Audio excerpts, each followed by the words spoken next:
Price. I see the one, so I take it that things is all good. So, without further ado, let me bring on Dr. Wilson. Dr. Wilson, we live and in color. How you doing, sir? Hey, what's up, man? I'm good. How are you doing? All is great. So I like to stream on Fridays, and I have a little. I see the one, so I take it that things is football on and kind of sit back. Who stay home on weekends and don't party and have a conversation to listen to and learn from. Yeah, I feel that.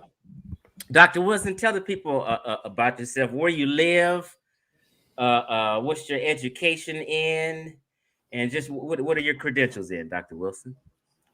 Yeah, so I went to grad school to get my PhD at Carnegie Mellon University. Studied molecular biology there, and now I currently live in the Philly area, and I just work as a regular scientist at a biotech company in the area. Just conflict of interest. I don't work on anything COVID related. Nothing with the two big pharmaceutical companies. I just got a regular science job. But in my spare time, I got my degree and I want to do more with it. So I want to communicate some science. So I started a YouTube channel. And as someone who used to believe in conspiracy theories, all sorts, all kinds, that's important to me to continue that science communication now that I have kind of gotten my way out of that mindset of believing a ton of conspiracy theories, and just have fun with it. Just communicate with people, talk to them about science, challenge the beliefs, all that stuff. So that's what I like to do with my YouTube channel on the weekends. But during the week, I just work as a regular scientist. Regular old scientist. So you're not connected. People get to thinking paranoia, which I say pure paranoid and have which paranoia is a mental health condition, right? Mm-hmm. So you're not connected to big pharma. You're not here to lie on us. You're just here to tell us the truth. And as a people, we're gonna get an understanding and learn something tonight. Nope. Yep. My job doesn't even know I do the YouTube thing. It's all on my own. So what kind of conspiracies were you into? I was big into 9/11 when I was in like high school.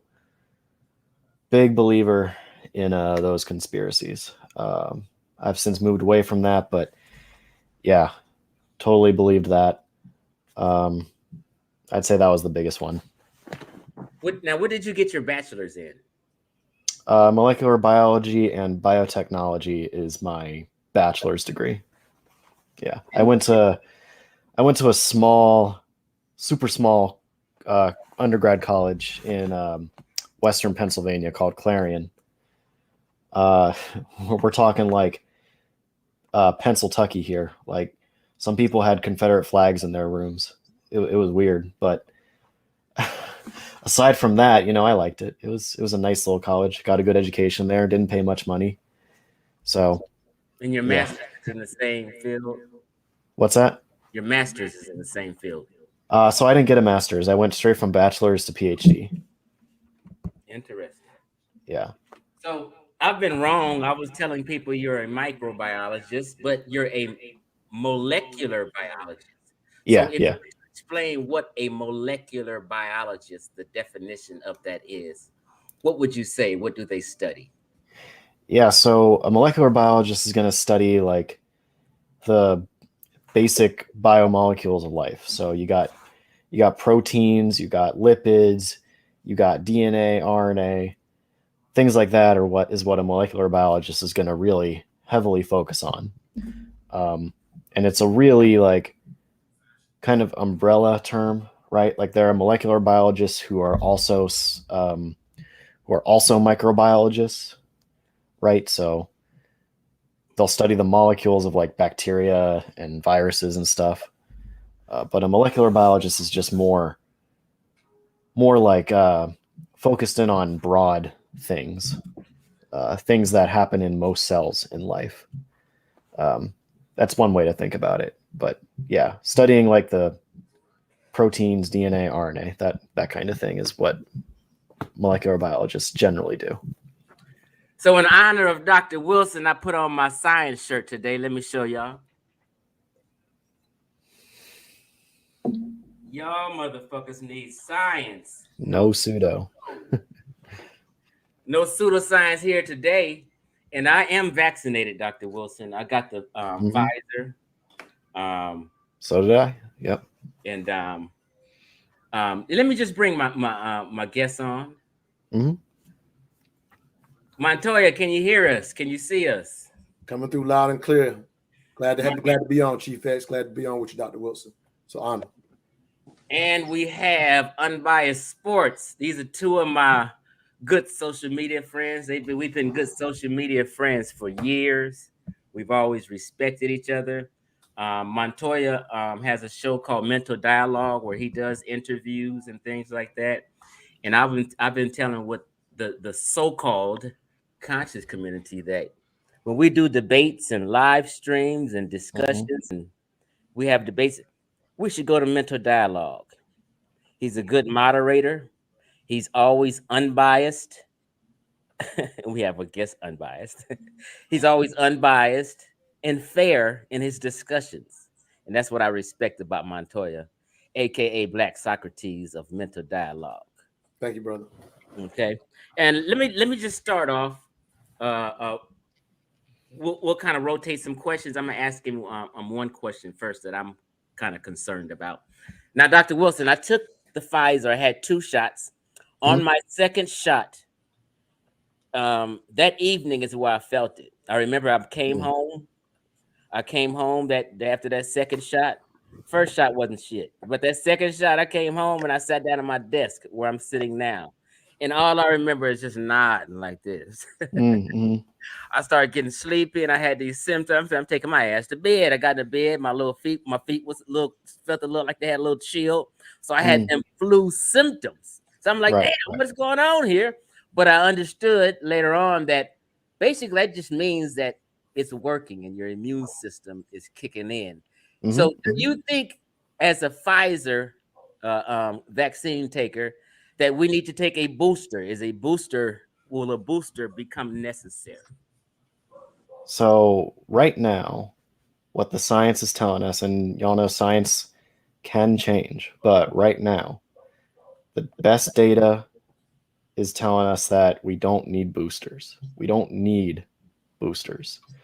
If you're older, if you're like 65 and up, you got lots of risk factors and stuff, and you want a booster, fine. It's not going to hurt.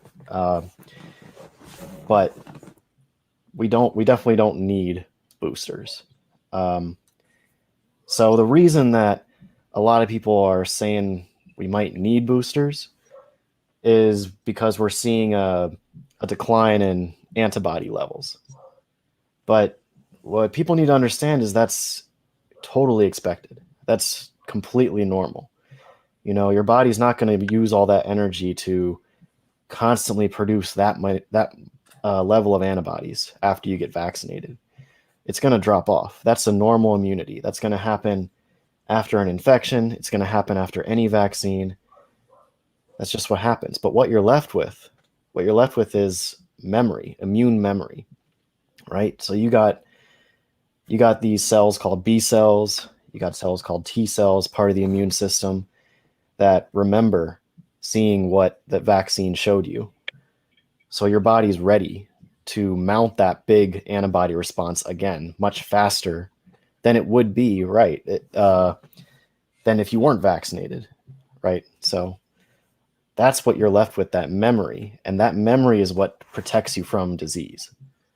That ability to mount that really fast immune response and clear the virus. And that is not fading. That remains around 90% protection.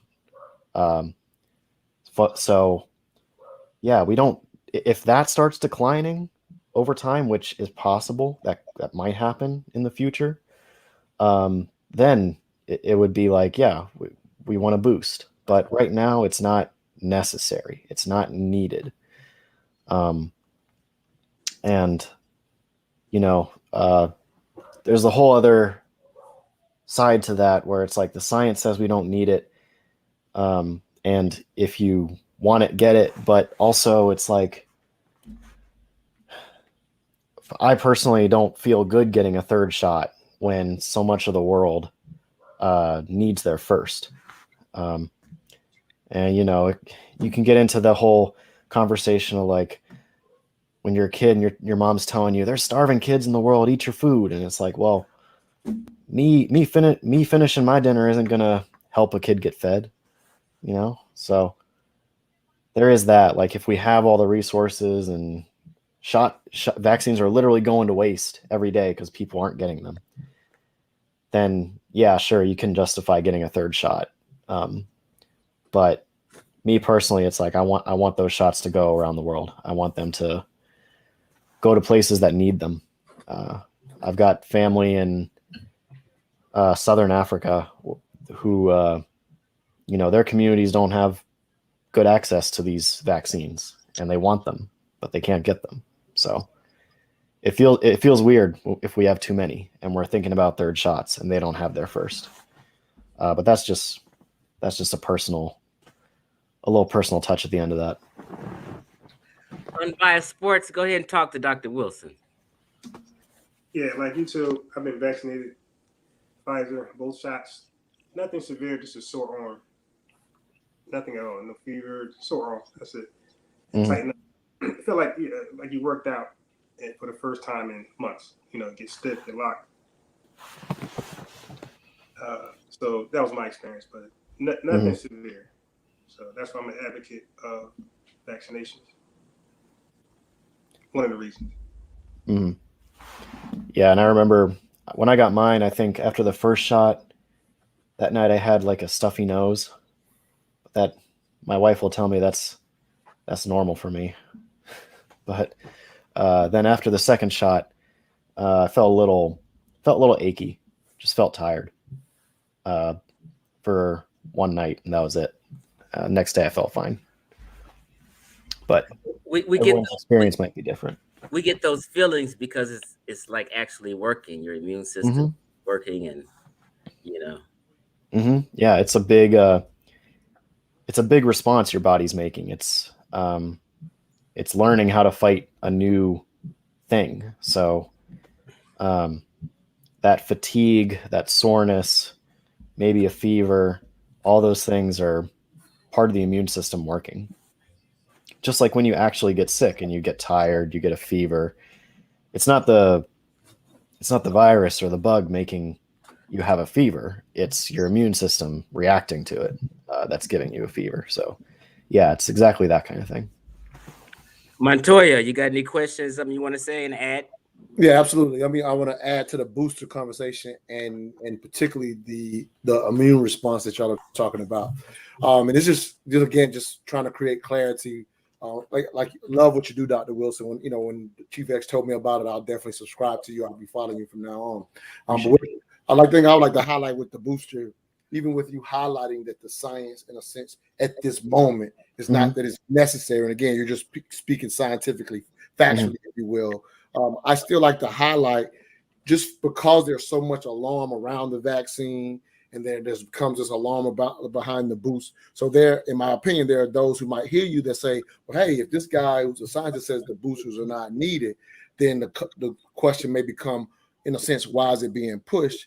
And I always like to remind people that, at least here in America, the 16 shots that are on the CDC schedule, the reason you end up having 72 shots is because boosters are normal in our society. So I always like to remind people that are now using boosters as a fear-mongering thing, that boosters are quite common to be fully vaccinated.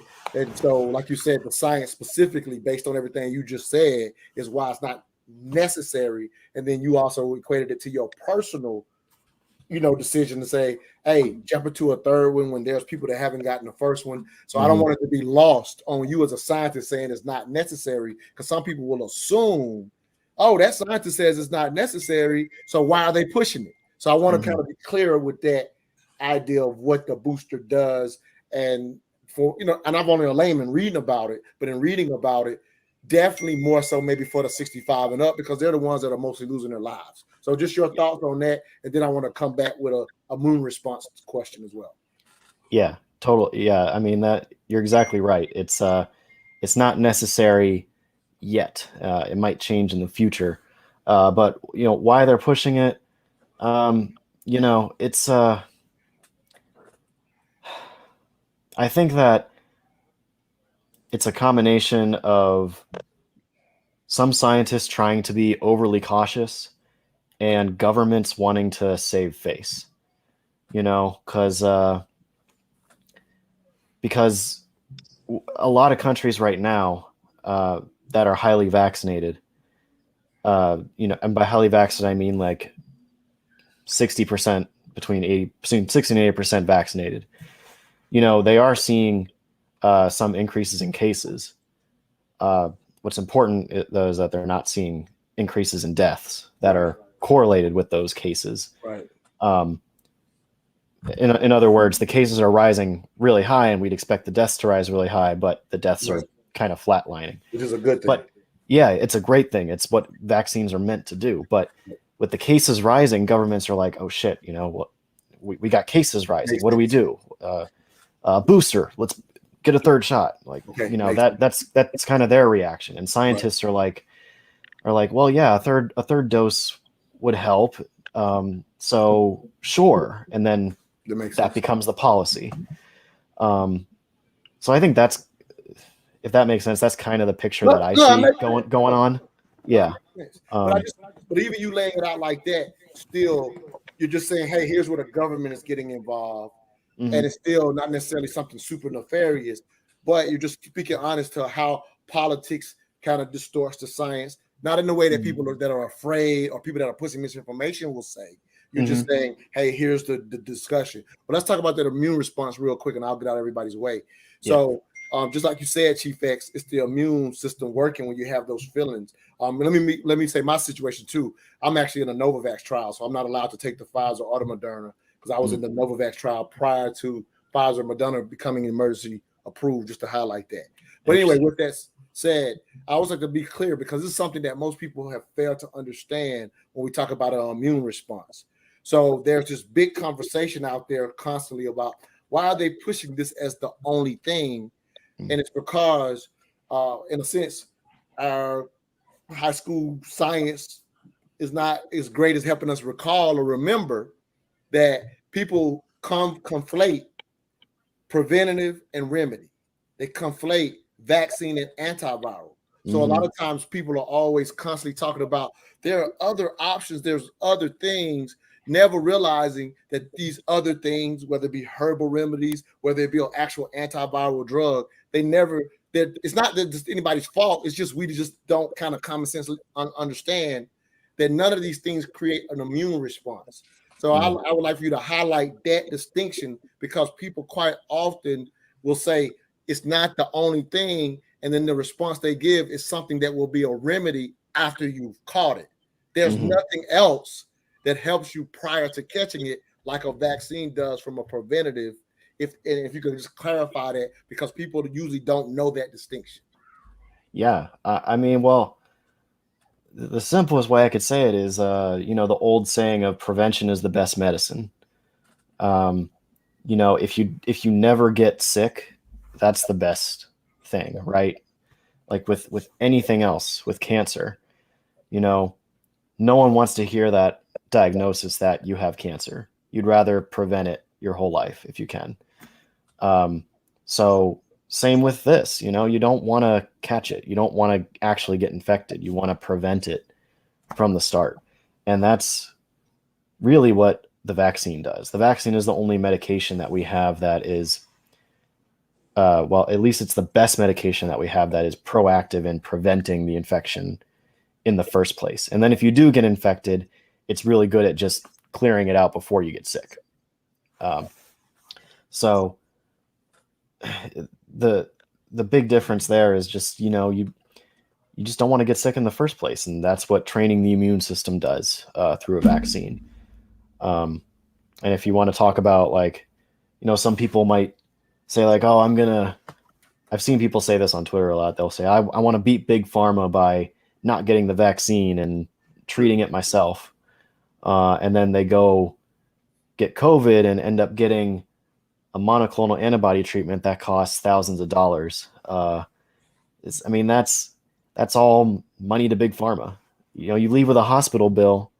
That's all money that the hospital has to, spend to restore their supplies they used on you, and they're buying them from big pharma. Meanwhile, you're getting at most $20 worth of vaccine per shot in your arm, and you stay out of the hospital. So yeah, it's once you get sick and you're treating it, that's not ideal. You want to prevent it. Hope that answers. Yep. Yeah, it does. If I thought one other thought, and then I definitely turn over to Chief X. So one other thought I always like to clarify is, again, just because people have used a lot of misinformation and made our community, specifically the African American community, in my opinion, even more alarmed.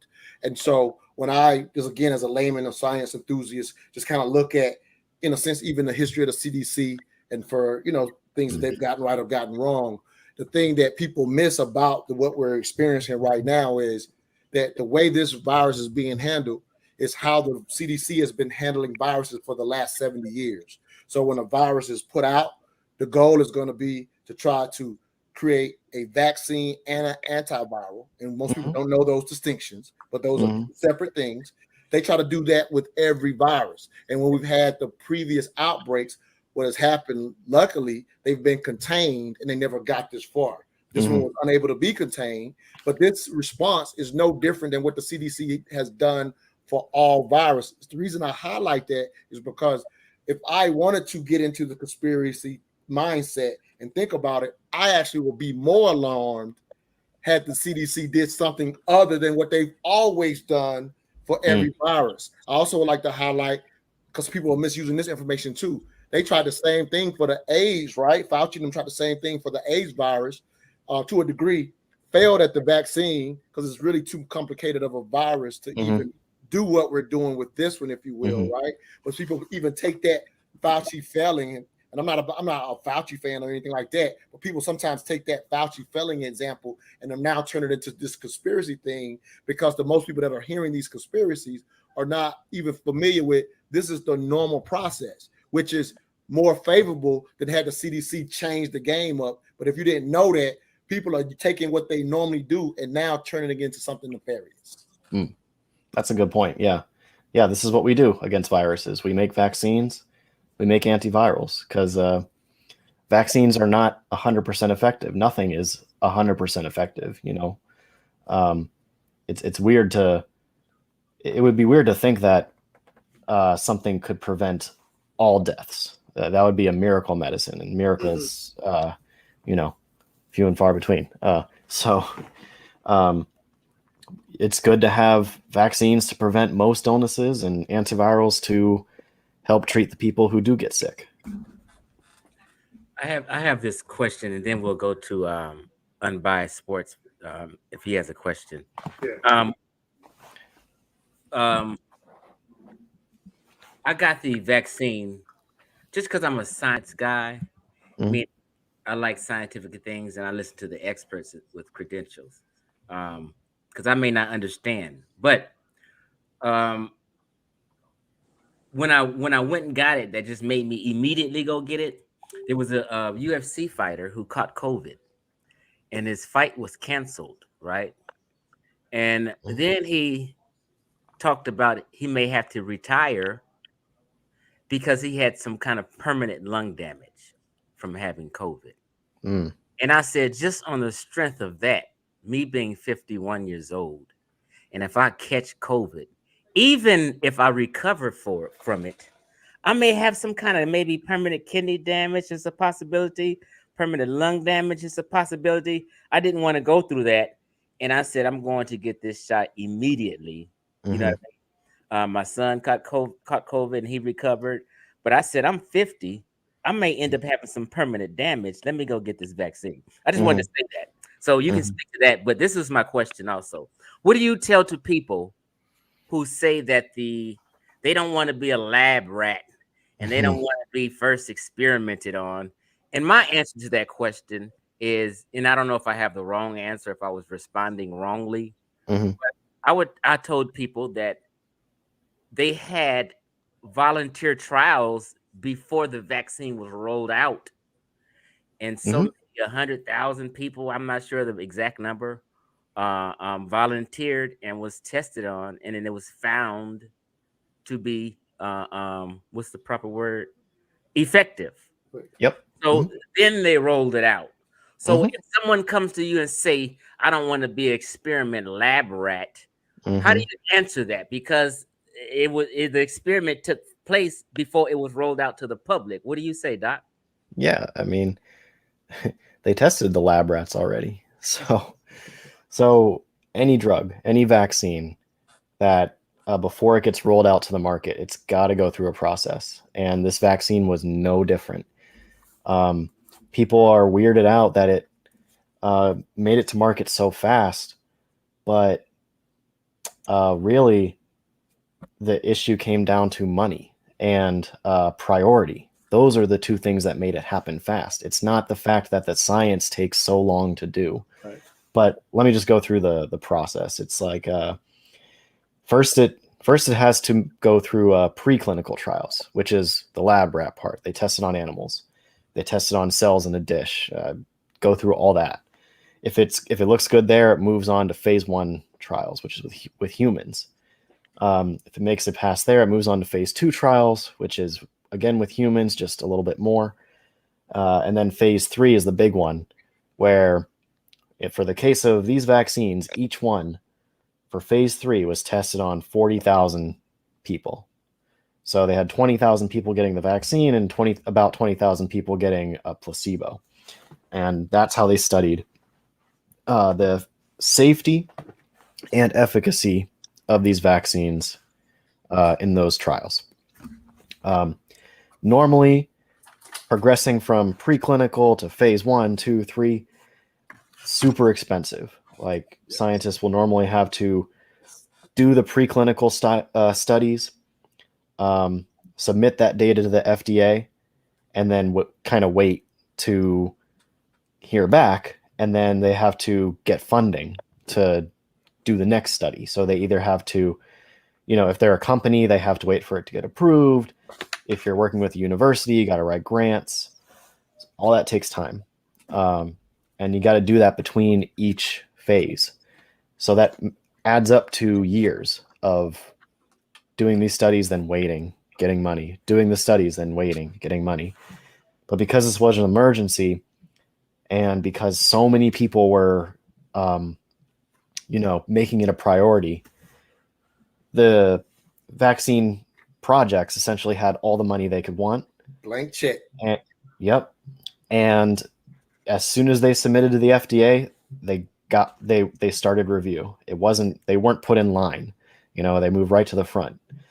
So all of that helped speed up the process. So I tell people, that's an example of what science can do if we really care about science. If our leaders prioritize biomedical science, put more and more money into it, and if we were able to just put more resources into the review process, speed that up, we could have breakthrough drugs much, much faster. But yeah, they tested it on so many people. And let's see, since they were rolled out, I think now the number is over 6 billion doses of vaccine given worldwide. So the tests are done. You're not of course, there are still things we don't know for sure, but mostly that has to do with how long the vaccines will stay effective. When it comes to safety, it's pretty much we've learned most of what we're going to learn at this point when it comes to safety. So you're not a lab rat. I'm not a lab rat. No, you're not a lab rat at this point. Lab rats are tested; they're fine too. know, like are they gonna? And then we're gonna go to unbiased. Now, what about this COVID pill? Are people taking that? Is that like a thing or? Yeah, the what is it? Molnupiravir, I think is what it's called. The antiviral, basically. Yeah, it's an antiviral. Natural process, vaccine, antiviral. Yep.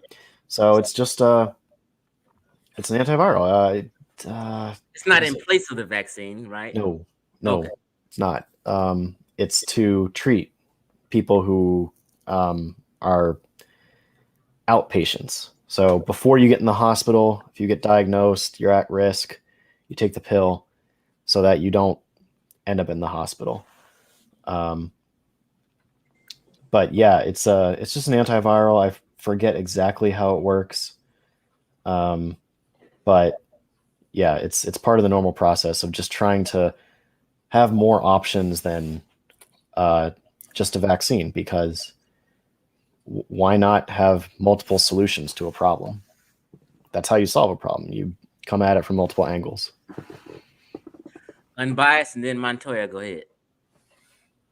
Yeah, so when you attempt to be an advocate for vaccinations, you'll hear some feedback about the side effects. So I think what needs to be done is more of a compare and contrast, which you're comparing the side effects for COVID-19 to the vaccine.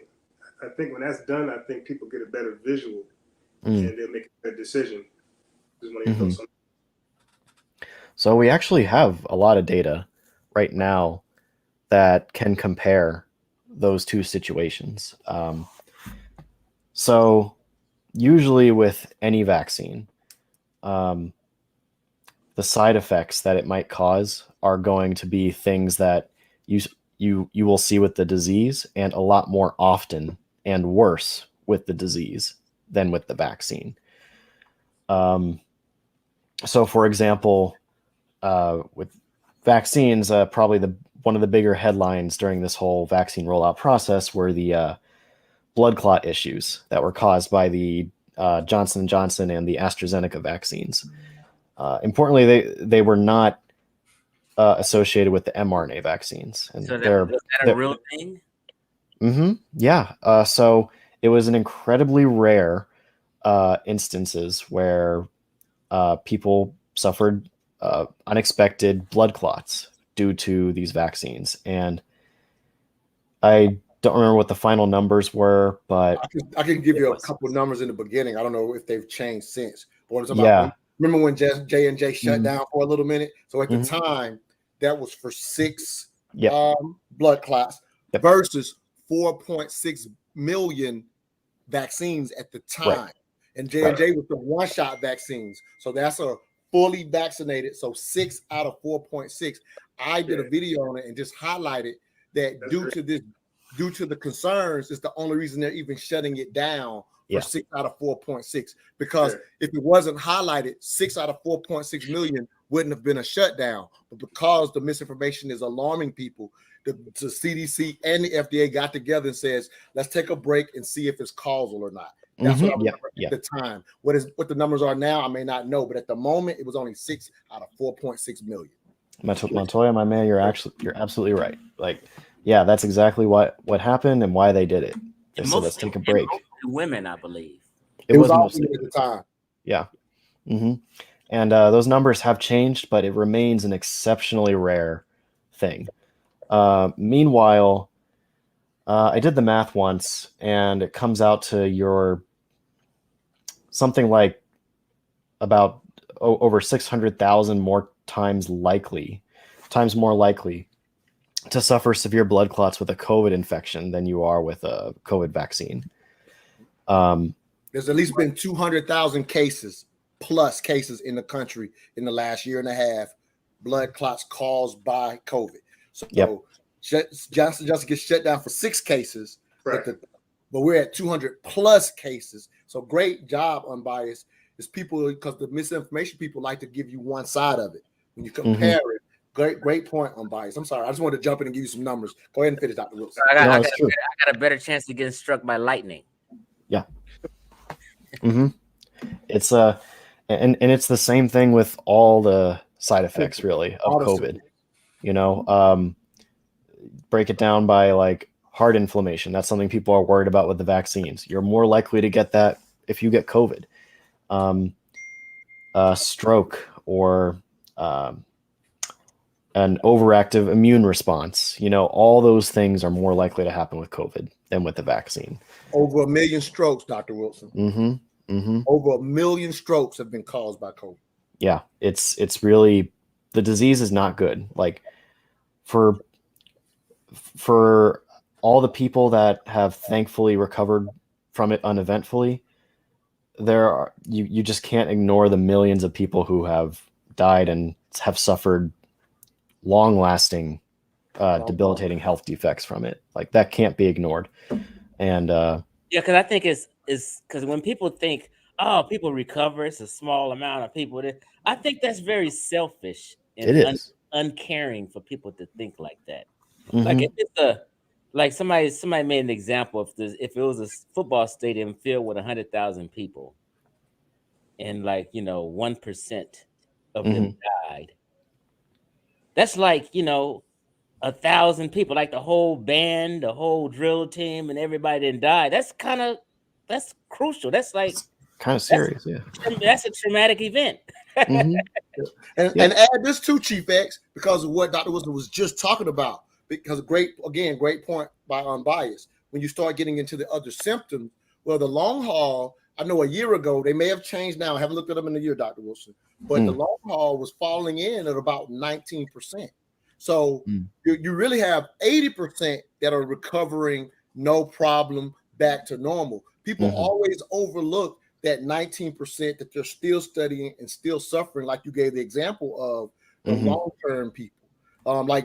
Chief X gave the example of the COVID guy that may have to retire because his lung capacity doesn't come all the way back. It took when I caught COVID, it took me about 5 months to get my lung capacity all the way back. But so everybody goes to 1%, only 1%, 99% recover. But there's about 19% of people that right now are still suffering long-term effects. My coworker, her mother has lost like 30, 40 pounds because her taste has never returned. Never returned. Yeah, that's something. Last year. Wow. Yeah, that's crazy. That's something that a lot of people are experiencing, and that it's worrying to a lot of scientists that people are losing their taste and their smell, because that means that the virus is affecting your brain in some way, because those olfactory receptors, those are neurons. So it's not quite well understood what COVID is actually doing to the brain. And that's concerning. So we don't want to get it, which is why we vaccinate. But it's also like, why we don't do this with any other disease where it's like, oh, well, it only affects 1%. I had it and I was fine. Like no one goes to like, no one has breast cancer and it was nothing. Like I recovered from it. My family recovered from it. We're fine. Like you would just look like an asshole if you did that. Like it's insensitive, but we don't do that with cancer because it's like, it's well known that that's just not appropriate. That's not good behavior. But with COVID, people do it. And I think it's because it's something that affects so many aspects of our life so fast. And there's just been so much misinformation and emotional responses to the entire pandemic that responses like that are okay for a lot of people. So, but it's just weird. How do you answer the question when people worry and use this as an excuse? They say, you can still catch COVID if you're vaccinated. I understand that. So you can catch it, but your body will eventually kill it without taking on further damage or getting further sick and being hospitalized and things like that. So when people bring up you can still have vaccinated and still catch it, and they talk about breakthrough infections. What do you say, Doc?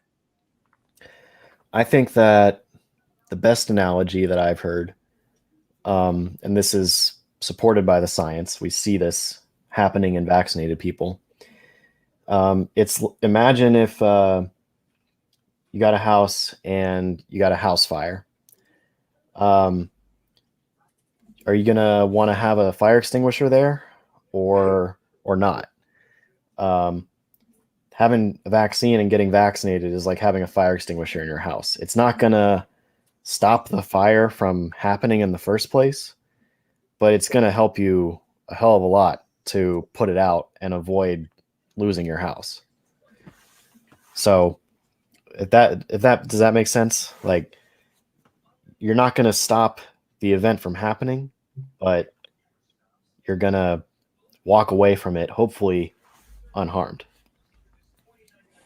Unbiased, you have a question? Yeah.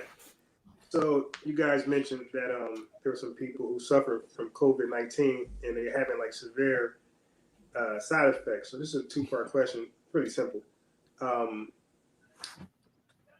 Is it advised that they get vaccinated afterwards? And also for the people who were vaccinated at a younger age and they suffer from Guillain-Barré syndrome, is it recommended that they also get the COVID-19 vaccine? So yeah, if you've had COVID before, you should still get vaccinated. Two main reasons for that is, number one, immunity based on a natural infection can be pretty heterogeneous, meaning it could be really good or not so much, depending on several factors, including how much the virus replicated in you. Did you get treatment that stopped the viral growth before your body mounted a massive immune response? Did the virus hamper your immune response in any way? Things like that can all affect how your immune response, the quality of your immune response following a COVID infection. But even if you get infected and you have great immunity, it's shown that if you get vaccinated, your immunity is boosted an insane amount, actually. It surprised me to see the data where people who are recovered from COVID and get vaccinated, they end up with antibodies that can neutralize SARS-1, the virus that first emerged back in 2002, 2003. That's pretty amazing. That's really, like, why would I hear that and I'm like, why would you not want that? I want that. I want that immunity. But it's only been seen so far in people who were first infected and then vaccinated. So in theory, you're going to have much better protection not only against COVID, but against any future variant of COVID if you have that immunity. And you can imagine the benefits that might have, because COVID is going to be with us for a while. Chief X, can I highlight something before he answers that second question? You're next anyway. Cool. So I want to highlight what you're talking about, Chief. I mean, Doctor. I'm sorry, mix y'all names up. Dr. Wilson. I'm sorry. I was about to say Chief Wilson. Dr. Wilson. So I want to highlight what you just talked about, because having looked at the Israel study, and I want to highlight that, Chief X, I think you'll appreciate this as well because of how people misuse information. So the Israel study was the first place I saw what you're talking about, Dr. Wilson. You've seen that, and you probably seen more than I've seen. But you know, to me as a layman, being able to read a study, it was like what you said was pretty accurate out of that study out of Israel, right? So, and they highlighted that the people that had the best were the people that had it before and got the vaccination. But at the time when that study first came out, for those who wanted to promote misinformation, this is what they always do. They take a piece of the information. So they took the part out of the study that highlighted that those who had who had caught it naturally were shown to be stronger than those who were only vaccinated, which was true. But for the people that was pushing misinformation, they only pulled out that part. They left out what you just said. And so that's what I always tell people: when you're getting your information from someone, it should be someone who clearly shows you all of the science and doesn't cherry pick the science. Once somebody starts cherry picking science, you know they have an agenda.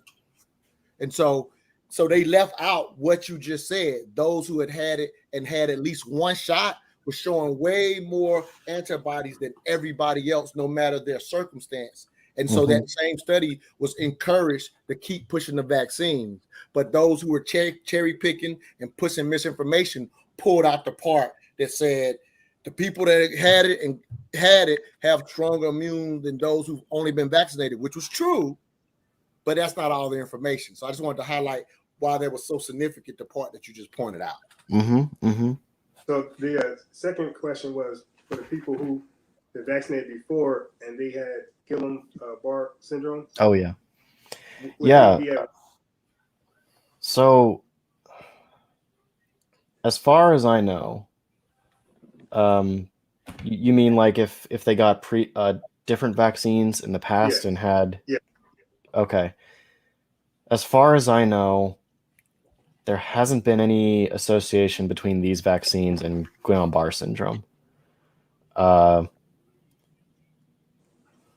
Yeah, as far as I know, there's no association. So it's currently not seen as a risk if you've suffered that in the past from different vaccines. Yeah, I'm not 100% sure on that, but as far as I know, there's no association. So, go ahead. Go ahead. No, please finish, brother. Go ahead.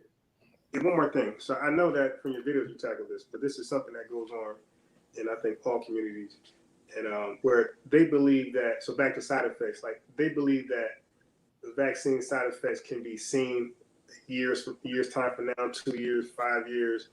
You know, they say we don't know, it's a new technology, something could go wrong 6 years from now. What do you guys say to that? Yeah, that's a big thing I see. Like before you answer that, because people like, you know, because what he was saying, like people are, well, wait till a year. I'm under the understanding you would see a negative reaction within a day or two. So it's actually within about 8 weeks is like within 8 weeks after a dose is when we expect to see pretty much almost all negative effects in response to a vaccine. And the reason for that is because the negative side effects are going to be caused by your body reacting to the vaccine, right? That's what ends up causing the mild side effects. It's also what ends up causing the potentially more severe side effects that are more rare. But that like active immune response of your body reacting to the vaccine, that doesn't last years. It lasts weeks, months. So within that time period is when we would expect to see an adverse reaction. And the first people got their mRNA shots over a year ago, and we haven't seen the emergence of new negative effects in them. And just there's no reason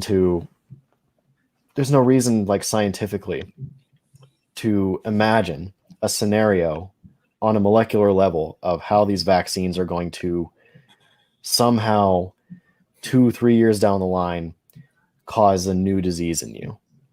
That just doesn't make any sense. The contents of the vaccine are all gone within weeks. So, and it just goes back to what we said in the beginning.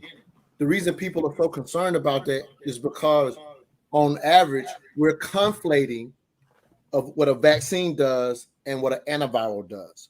Mm-hmm. So, because people in their mind see vaccines, medicines as the same thing, they're concerned about these long-term effects because they're thinking vaccines do what antivirals do. Vaccines just assist the body with what it already does. An antiviral is actually coming in to remedy some issue, and both will have side effects. But is it fair, Doc, when I say this, because I say this all the time on my page, is it fair when I say when you compare vaccine medicines against antiviral medicines, vaccines adverse effects profiles are much lower than regular antivirals, to include something like aspirin, for example. The profiles are much less in comparison to, because all medicines carry an adverse profile, but vaccines typically, especially the ones we get when we're babies, they have to be safe enough for babies. So their profiles are much lower than what I'll even make this comparison to even baby Tylenol, for example. The vaccine's profile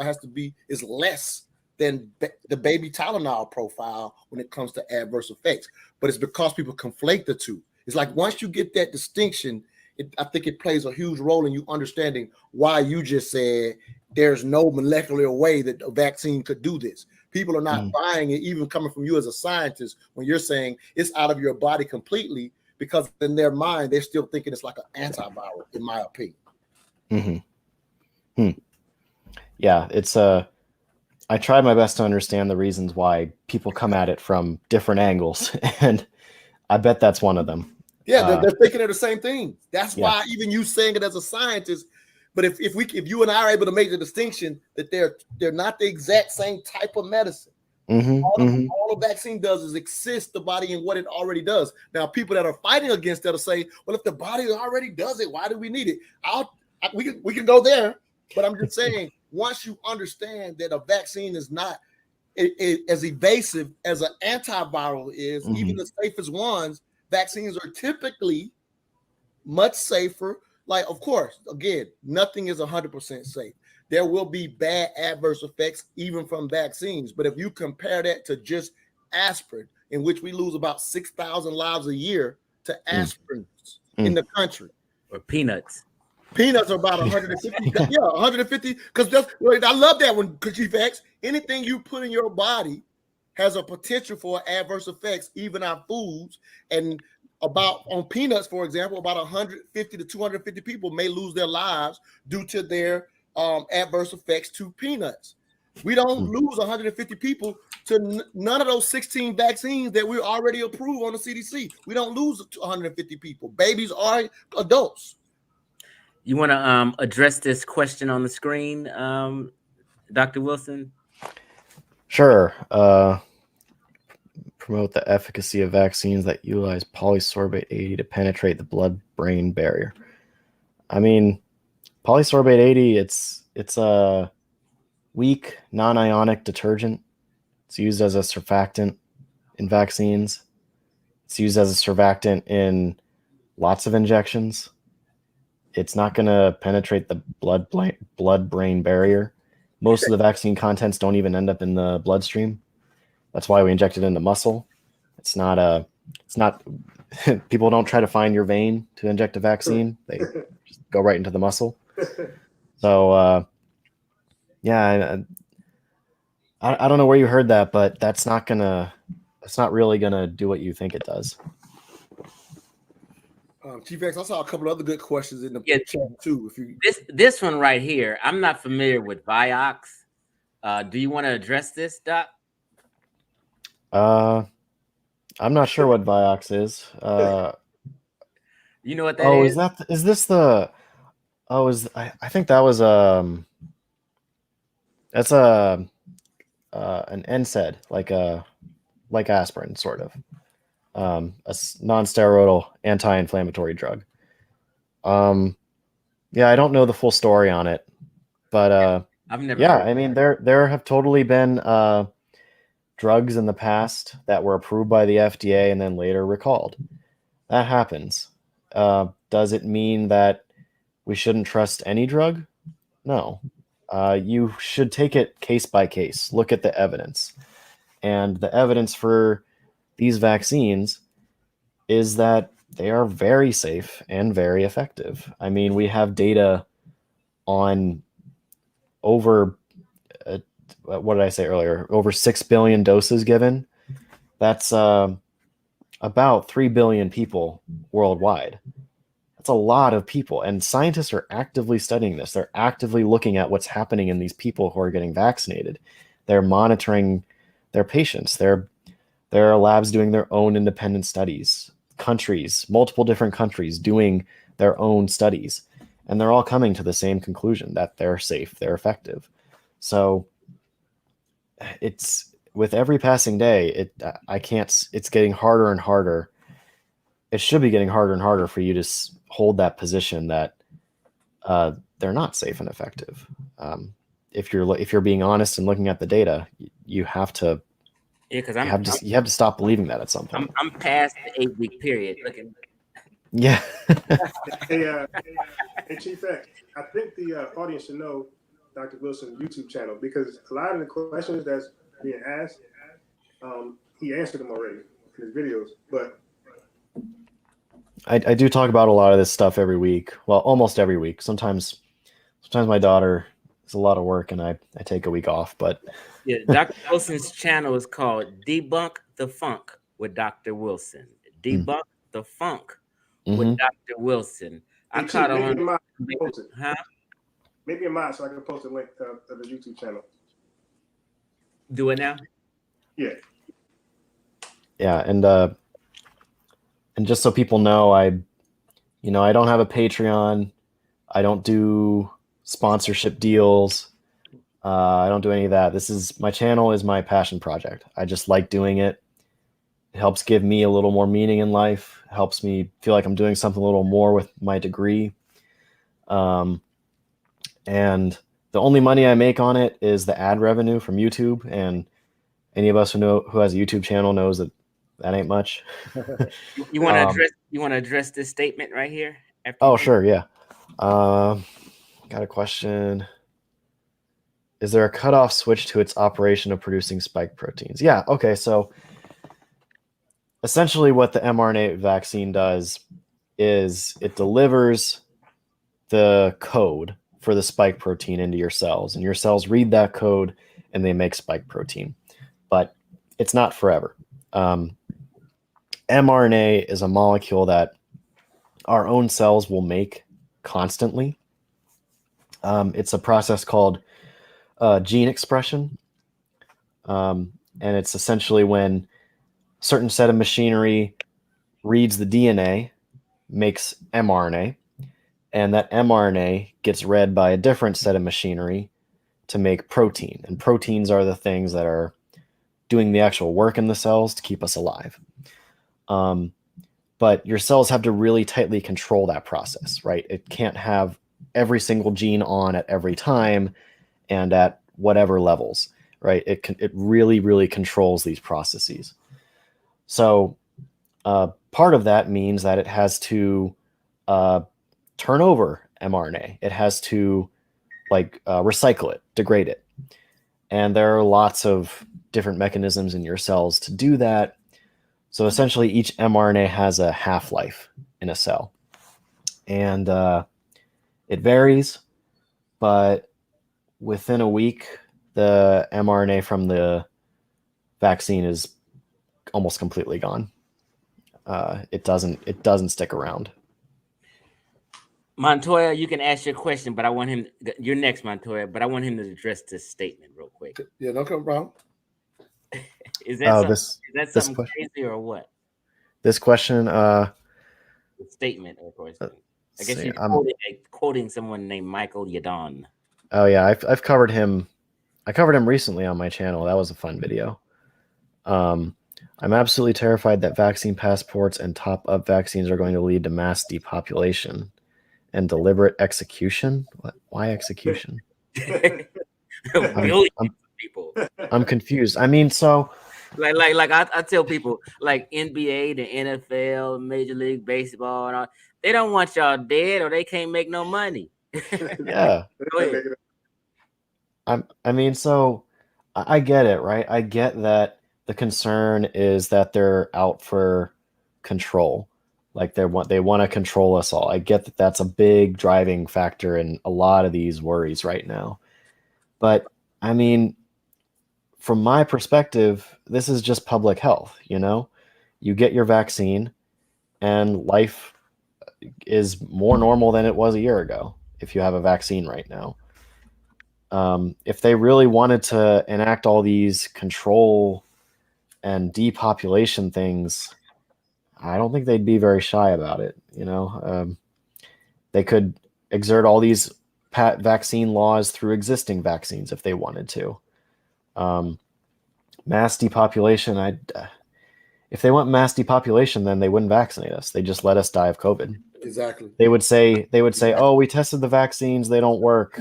We don't know how to beat this virus, and it would just keep spreading. The easier play, Dr. Wilson, is, now that we're all, got information and we're all become overnight scientists, unlike yourself, who had to go to school all those years to be the scientist that you are, myself included. I'm just a layman that studies information. But the easier play is, since we all now have the idea that vaccines in the past typically took 8 to 10 years. So if there was a group really wanting to make that play, they would literally just delay and say, we haven't got it yet. We haven't got it yet. Because here's, and correct me if I'm wrong, but again, this is just my information that I've researched. So for example, the United States just had a full year life expectancy drop. The last time we had a full year or more was 1922, the last year of the Spanish flu. For Hispanic males, that number is 3.7. For African American males, it's 3.5. So if there was this idea, especially just to bring the race into it, if there was this idea of depopulation, the virus is doing it just fine. So I always tell people, while there are evil people in the world, people make the mistake of making them more capable than they actually are. Because for the depopulation to even be somehow factual with this vaccine would mean, despite those real life expectancies drop, they're actually going to trick us with the vaccines to kill us faster when we've had nothing kill us this fast in 100 years. It makes the depopulation one is the one that makes no sense. I'll give some credence to control in these ways and that ways, but the depopulation one is the dumbest of them all. I hate to use that word because I like to respect people's perspective, but 3.5, it's already killing us. It's already killing us. It is, and it's affecting minorities more because minority communities are more commonly the ones that are impoverished, not have access to good health care. So when a rich white community gets sick, they can go to the hospital, get treated, they have a better chance of surviving. Poor black community in the ghetto, they're going to be at home stuck. They don't go to the hospital, they don't have health insurance. It's sad, and it's sad that that's not more recognized. First year we lost 60,000 blacks. I'm talking about specifically African Americans in the first year of this thing. 60,000 blacks. Chief X, you from LA. You remember when the country used to lose their minds in the early 90s due to all the murder rates being high. That was 10,000 blacks losing their lives during the highest heights of the murder rate. 10,000 blacks will lose their lives. So we're losing 60,000. And like y'all talked about in the beginning, there's no empathy for those deaths. Right. Yeah. And we was losing our minds in the early 90s because 10,000 black people would die via guns. Yeah, it's sad. It's real sad. And then just on that other question, the one that was a quote from Mike Yadon. Yeah, like I said, I have a video about him debunking a lot of what he says, but he's not the former vice president of Pfizer. He was the vice president of the allergy department of Pfizer. So, that's an actual accomplishment. I don't want to take that away from him, but you gotta get it right with these credentials. You can't be saying that these people were all that when they weren't what you said they were. What about this? What about this statement from her, the same person? I think Gloria Miller is an anti-vaxxer. You think? Gloria, I'll be happy to talk to you on my channel if you want. Let's see. Greatest fear is the creation of vaccines. Pull up Gloria on this channel. Okay, so this is getting at I feel like I've heard it all with these COVID concerns. So this is getting at this idea that former attempts at coronavirus vaccines, that's the COV she has there, that means coronavirus, former attempts at coronavirus vaccines resulted in this phenomenon called antibody-dependent enhancement, which essentially what happens is the vaccine makes you make antibodies, but those antibodies end up helping the virus make you sick. And that is true. That did happen in some coronavirus vaccines that were attempted over a decade ago now, long time ago. I thought it was what's that? 60s. I thought it was the 60s or 70s. The first time it happened, I thought it was in the 60s or 70s. I thought. Oh, I don't know. First time I don't know about that might be true. Since. It may have happened since, but the first time it ever happened was some COVID thing that had killed like 250,000 babies or whatever. Okay. And they tried a trial similar to what we're talking about. They tried a trial on like 30 babies or whatever, and it was ineffective, and 2 babies died. So they immediately shut it down. Again, I know people that, like, because you're a scientist and I'm an advocate, they just assume we're always on the side of things. But that shutdown is the reality of what science does. If the information doesn't hold true, science shuts it down. And the same guy that was involved in that was actually involved in the Moderna one, and that's never left his mind of what happened way back then. And so he's taken all that knowledge since that time to ensure that these vaccines would not do the very thing we're talking about right now. Yeah, I mean, that's pretty much what scientists learn from things that happen. So with the SARS-1 vaccines that ended up producing some antibody-dependent enhancement in animals, in animal models. Those vaccines did not move on to human trials, and scientists were able to actually figure out, what was going wrong with the vaccines. And there were other SARS-1 vaccines that didn't have that effect, that did produce good, safe, effective immunity in animals. Those vaccines also didn't make it very far into human trials because SARS-1 fizzled out. So no one really wanted to fund vaccines against it, even though scientists really wanted to study it. Yeah. Pharmaceutical companies were like, well, this virus fizzled out. It's not around anymore. Who's going to take the vaccine if we make it? So they didn't move forward with it. But now, having all that knowledge from before, we can that helped us start these vaccines and make them successful even faster, having all that knowledge. Right. Exactly.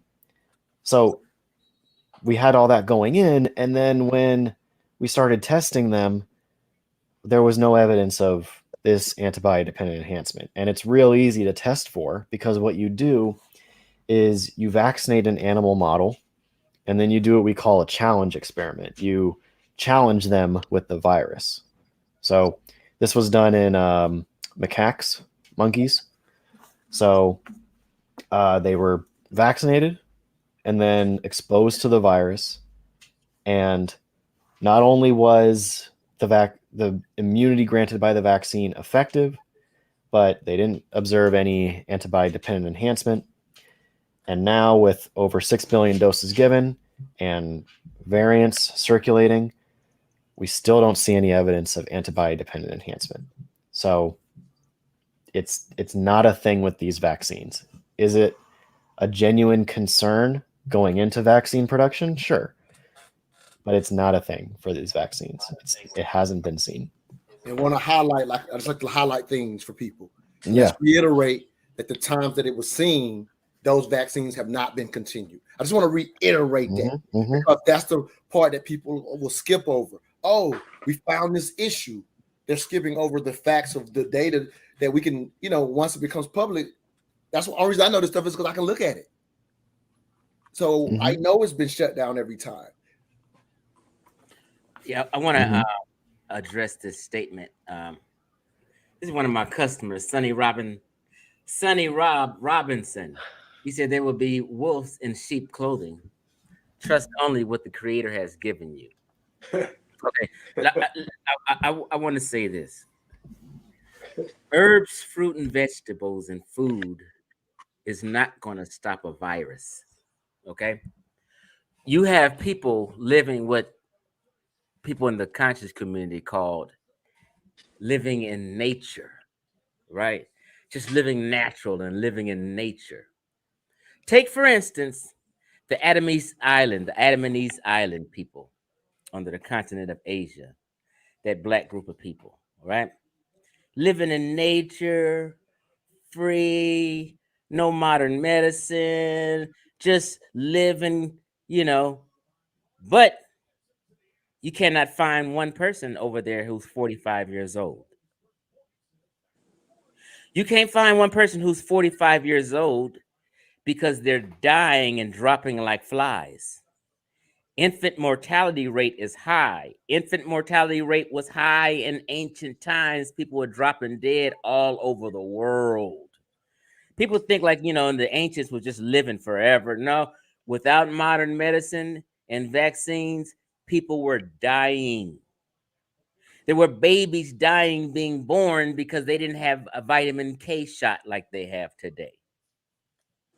Every baby born gets a vitamin K shot because your blood doesn't, what do you call it? You can bleed out without vitamin K, and you can't get it from your mama.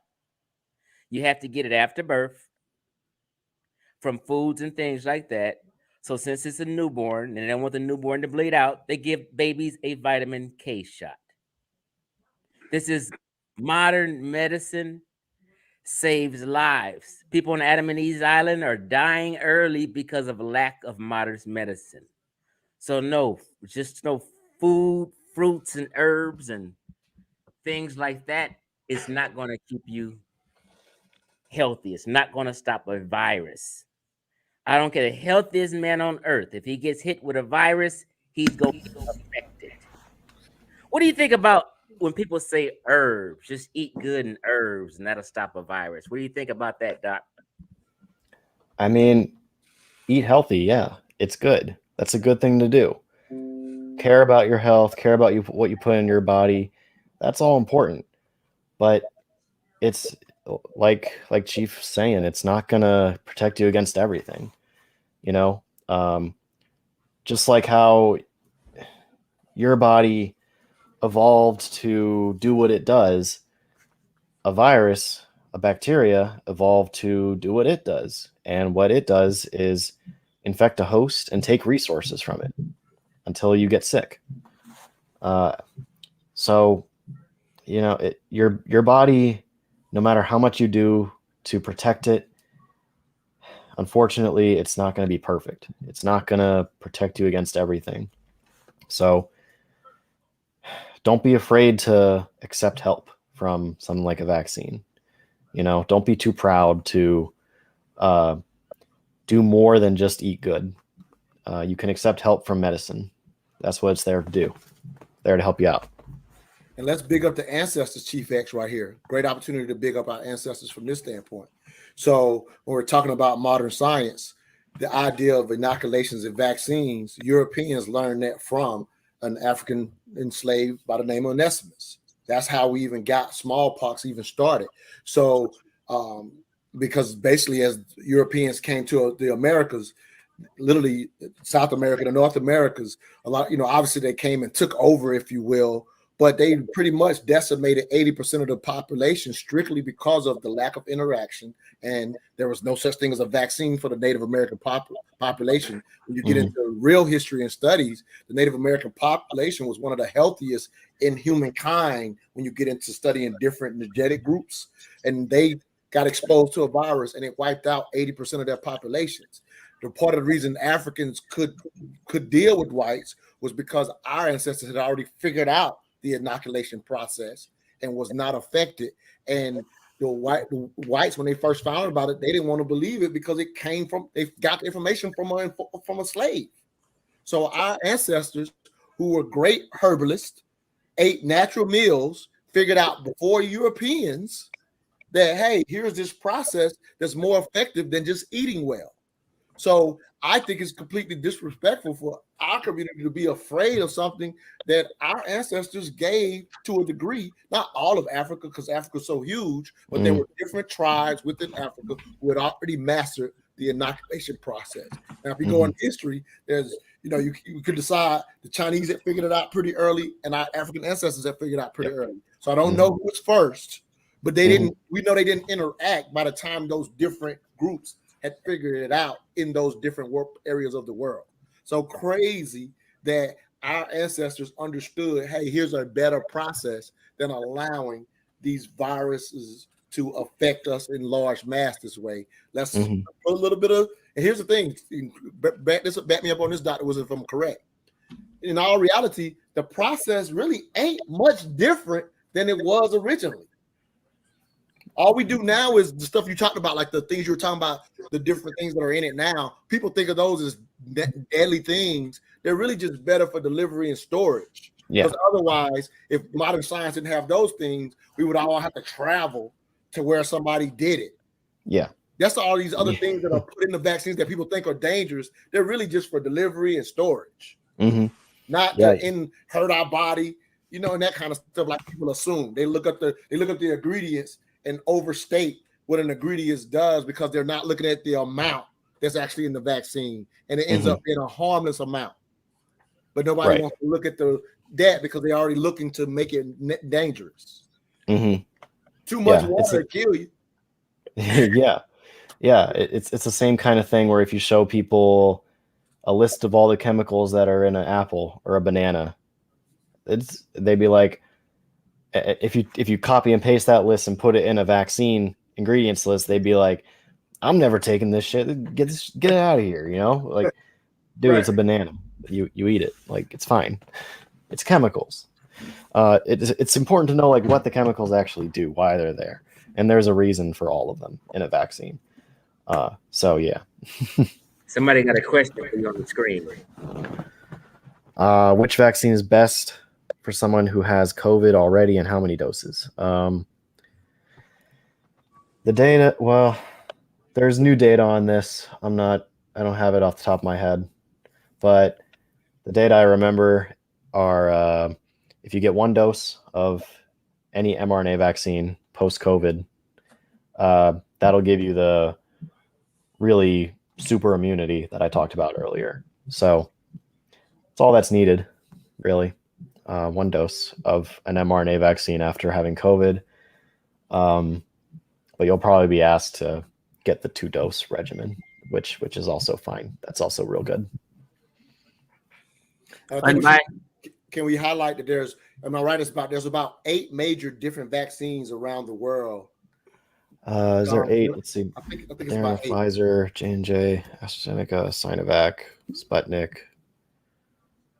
I counted 6. Okay, 6. But the reason I'm highlighting that is because people always group them together without understanding that we literally have all 3 generations of vaccines floating out here. And I love to highlight, you know, for people that are still just so afraid of mRNA. This is something I got from my friend, brother Chief X.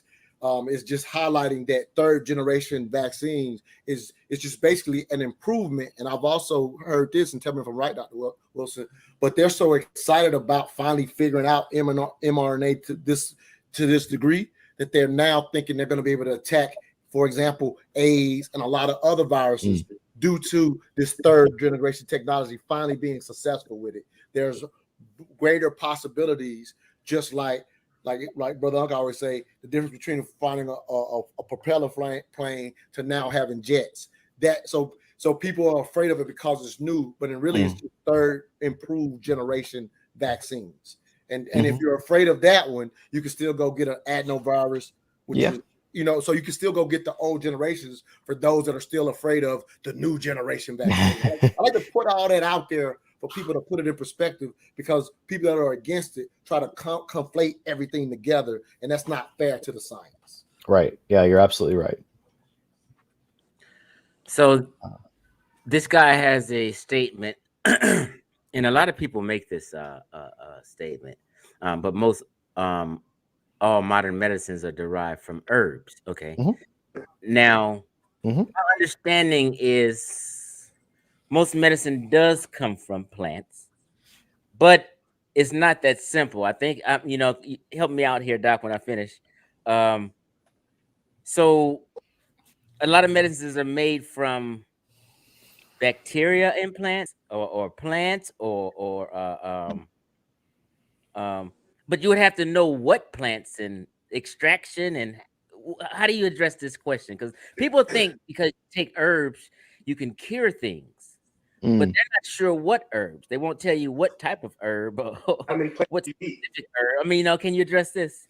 Yeah. I mean, so it goes back to like kind of what we were talking about earlier, where in the old days, people noticed something. They noticed that if you inoculate yourself with the scabs of someone who had smallpox, you're gonna be more immune to it than someone who didn't.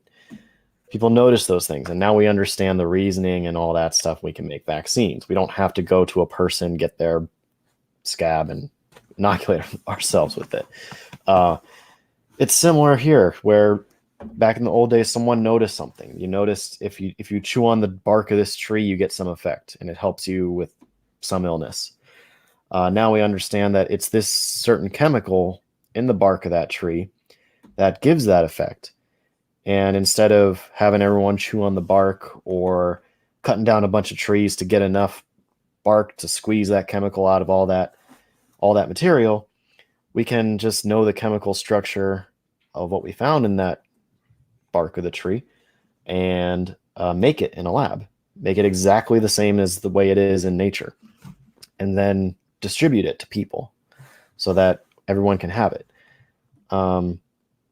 And yeah, you're right. A lot of medicines might come from bacteria or yeast or things that grow out in nature or the plants. But yeah, I think the point that person was making is that most medicine is derived from nature. And that's true.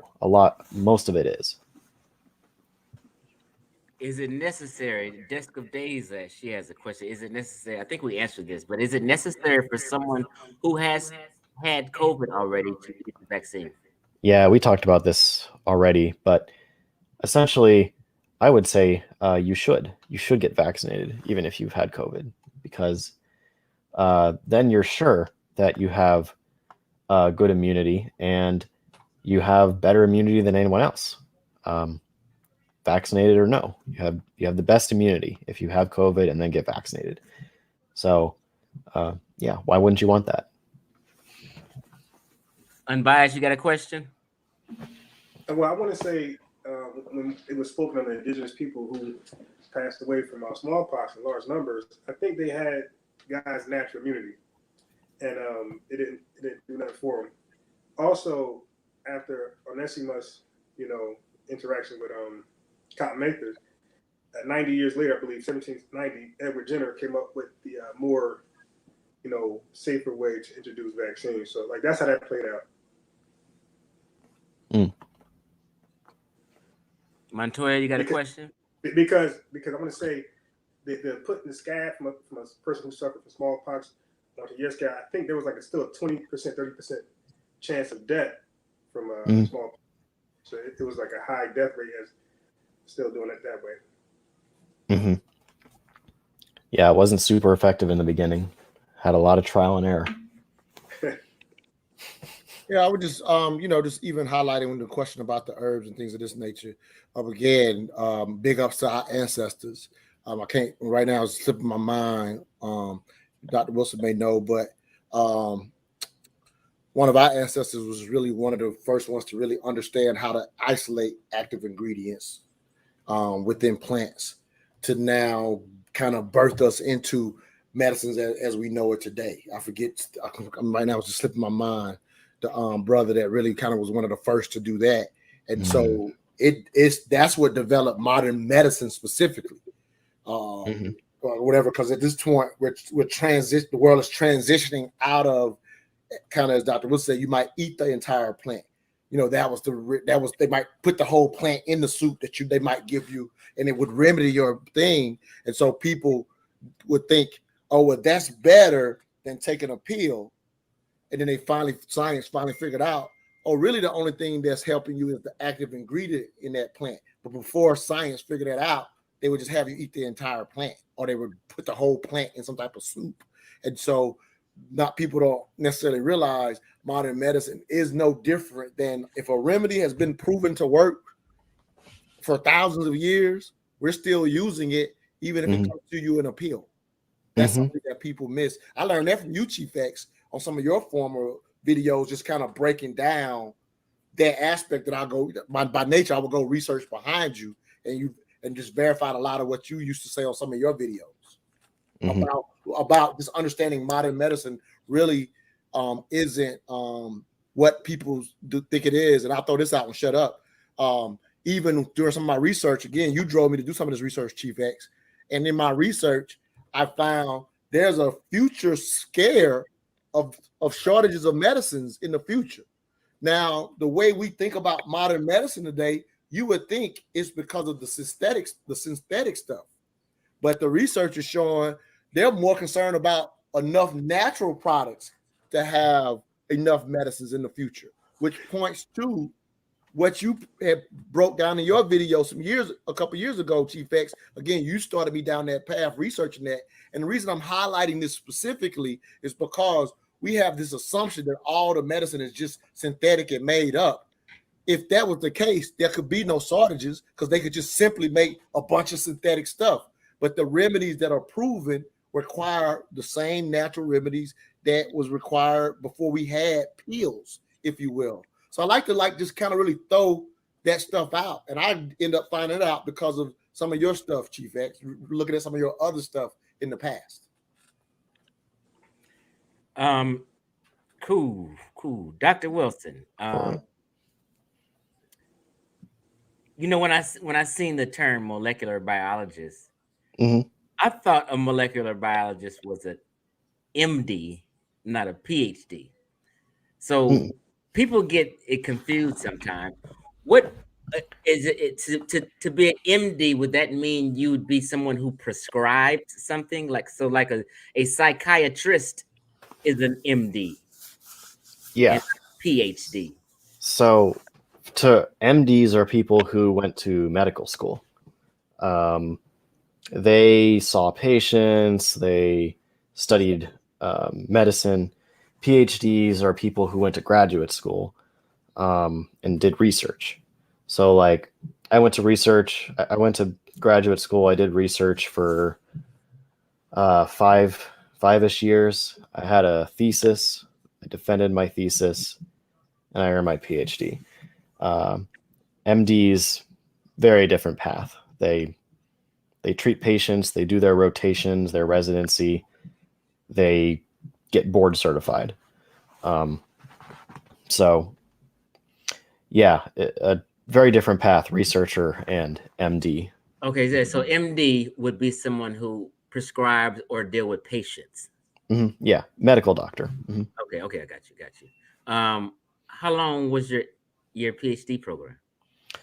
I was in the program for 5.5 years. So you did probably a total of almost basically 10 years of school from beginning trying to get your bachelor's to getting your PhD. Yeah. See, and what I tell people is it's disrespectful.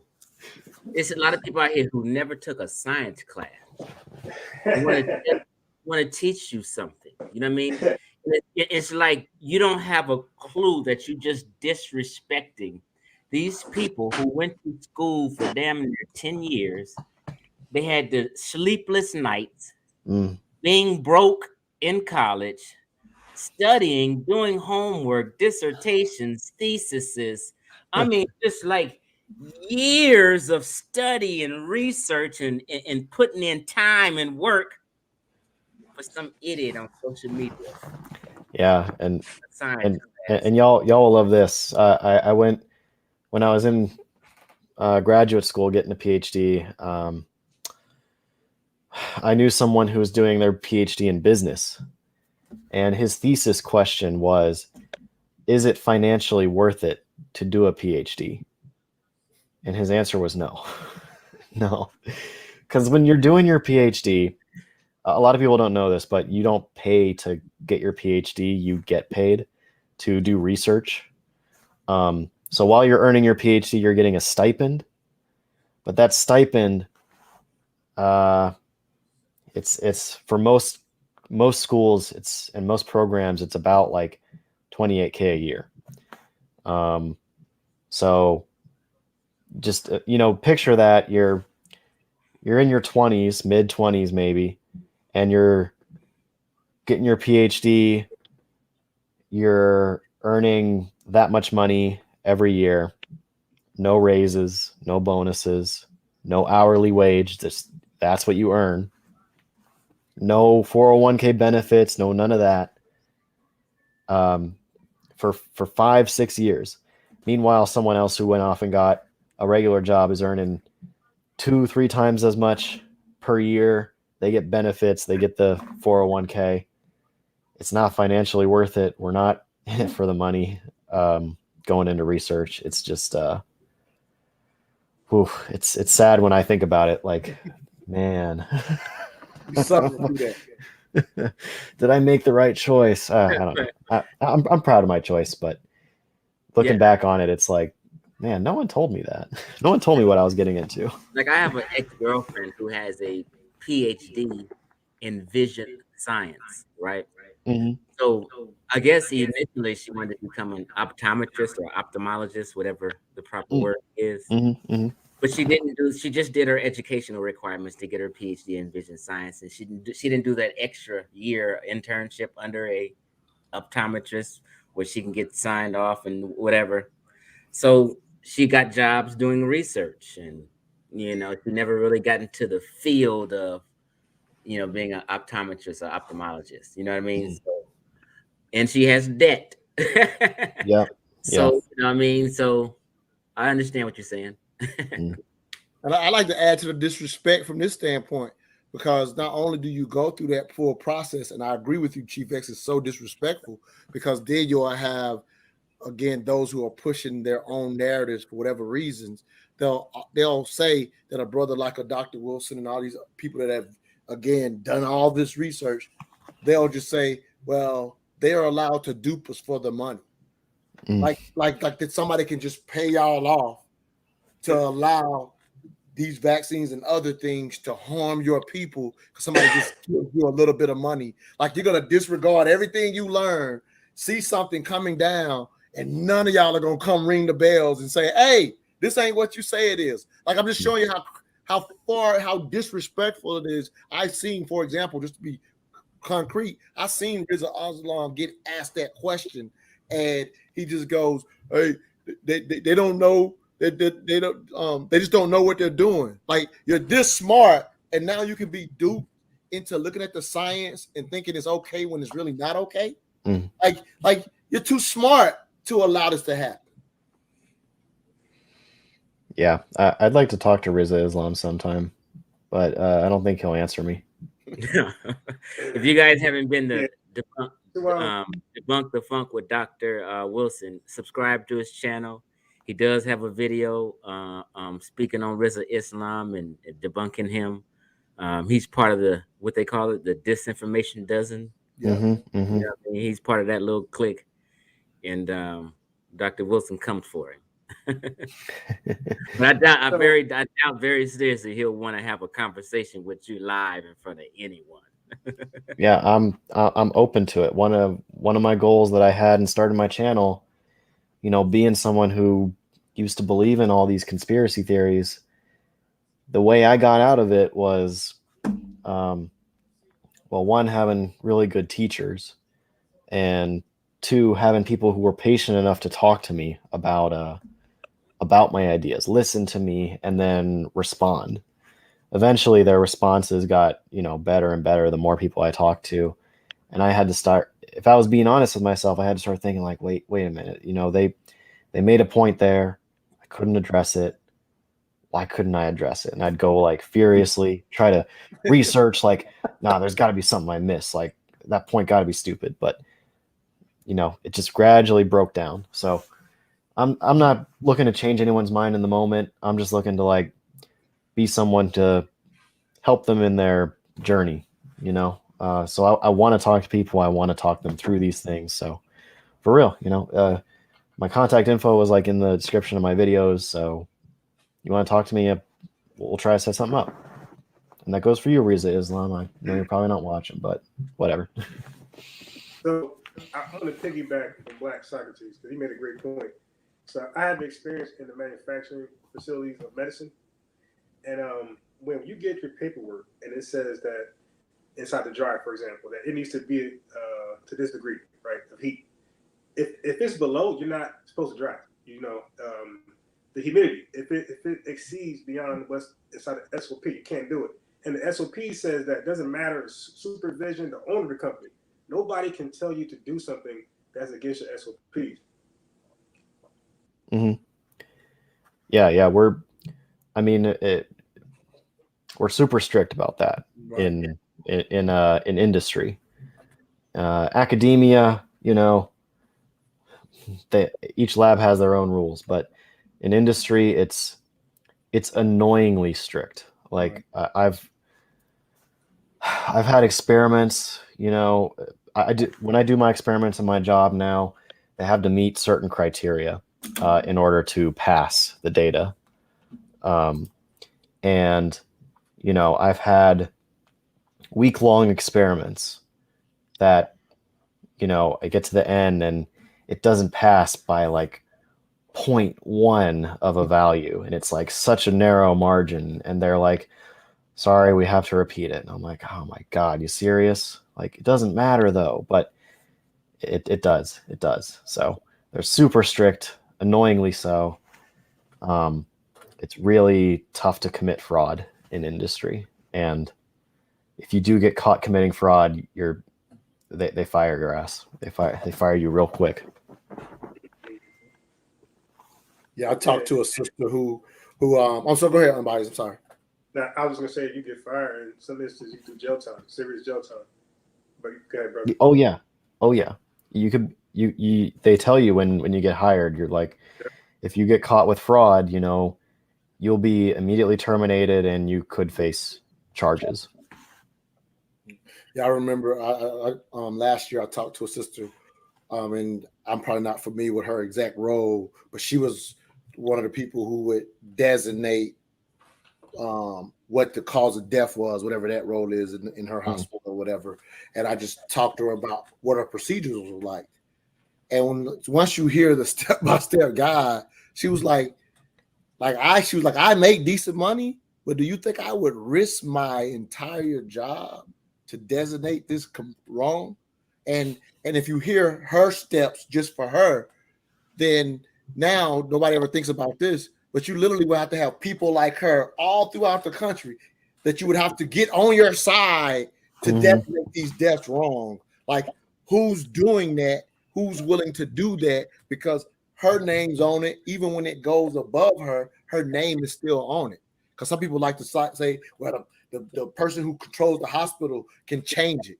It can't be changed because her name's on it too. And again, us getting into the procedure and the step-by-step procedures that are so strict that in getting, I'm talking about for people that want to say the numbers are being reported incorrectly. Like, people don't even have a concept of what that would even look like once you understand the strict procedures that people in these positions are in, at risk of losing their jobs if they defrauded just because somebody told them to. It ain't that simple. Dr. Wilson, we ain't gonna hold you forever. We're gonna hold you 10 more minutes, right? 10 minutes, and it's just a couple questions. I think I want you to touch real quick. People are so worried about the deaths from a COVID vaccination. I'm not really sure. 10 people have died from the vaccine. Has there been proven deaths related to the vaccine? And what percentage or how many deaths are there? This is something people are just really concerned about. The death from a COVID vaccine. Just you can just speak on that, and we're gonna let you go. Let me just say this. I asked Dr. Wilson how old he was. I thought he was maybe late. Dr. Wilson is 28 years old. Wow. You know what I'm saying? This is a PhD, a 20-year-old PhD. You know what I mean? I'm a grown 50-year-old man. I'm being taught. You understand it? And it's okay. You know what I mean? I lean towards experts and professionals. But address the deaths from the vaccine. Have there been actual deaths or is the number so small, or what do you say, Doc? The numbers are real small. I mean, yes, there have been some confirmed deaths, mostly the blood clot thing that was identified with the J&J and AstraZeneca shots. There were a couple of deaths that happened in those cases.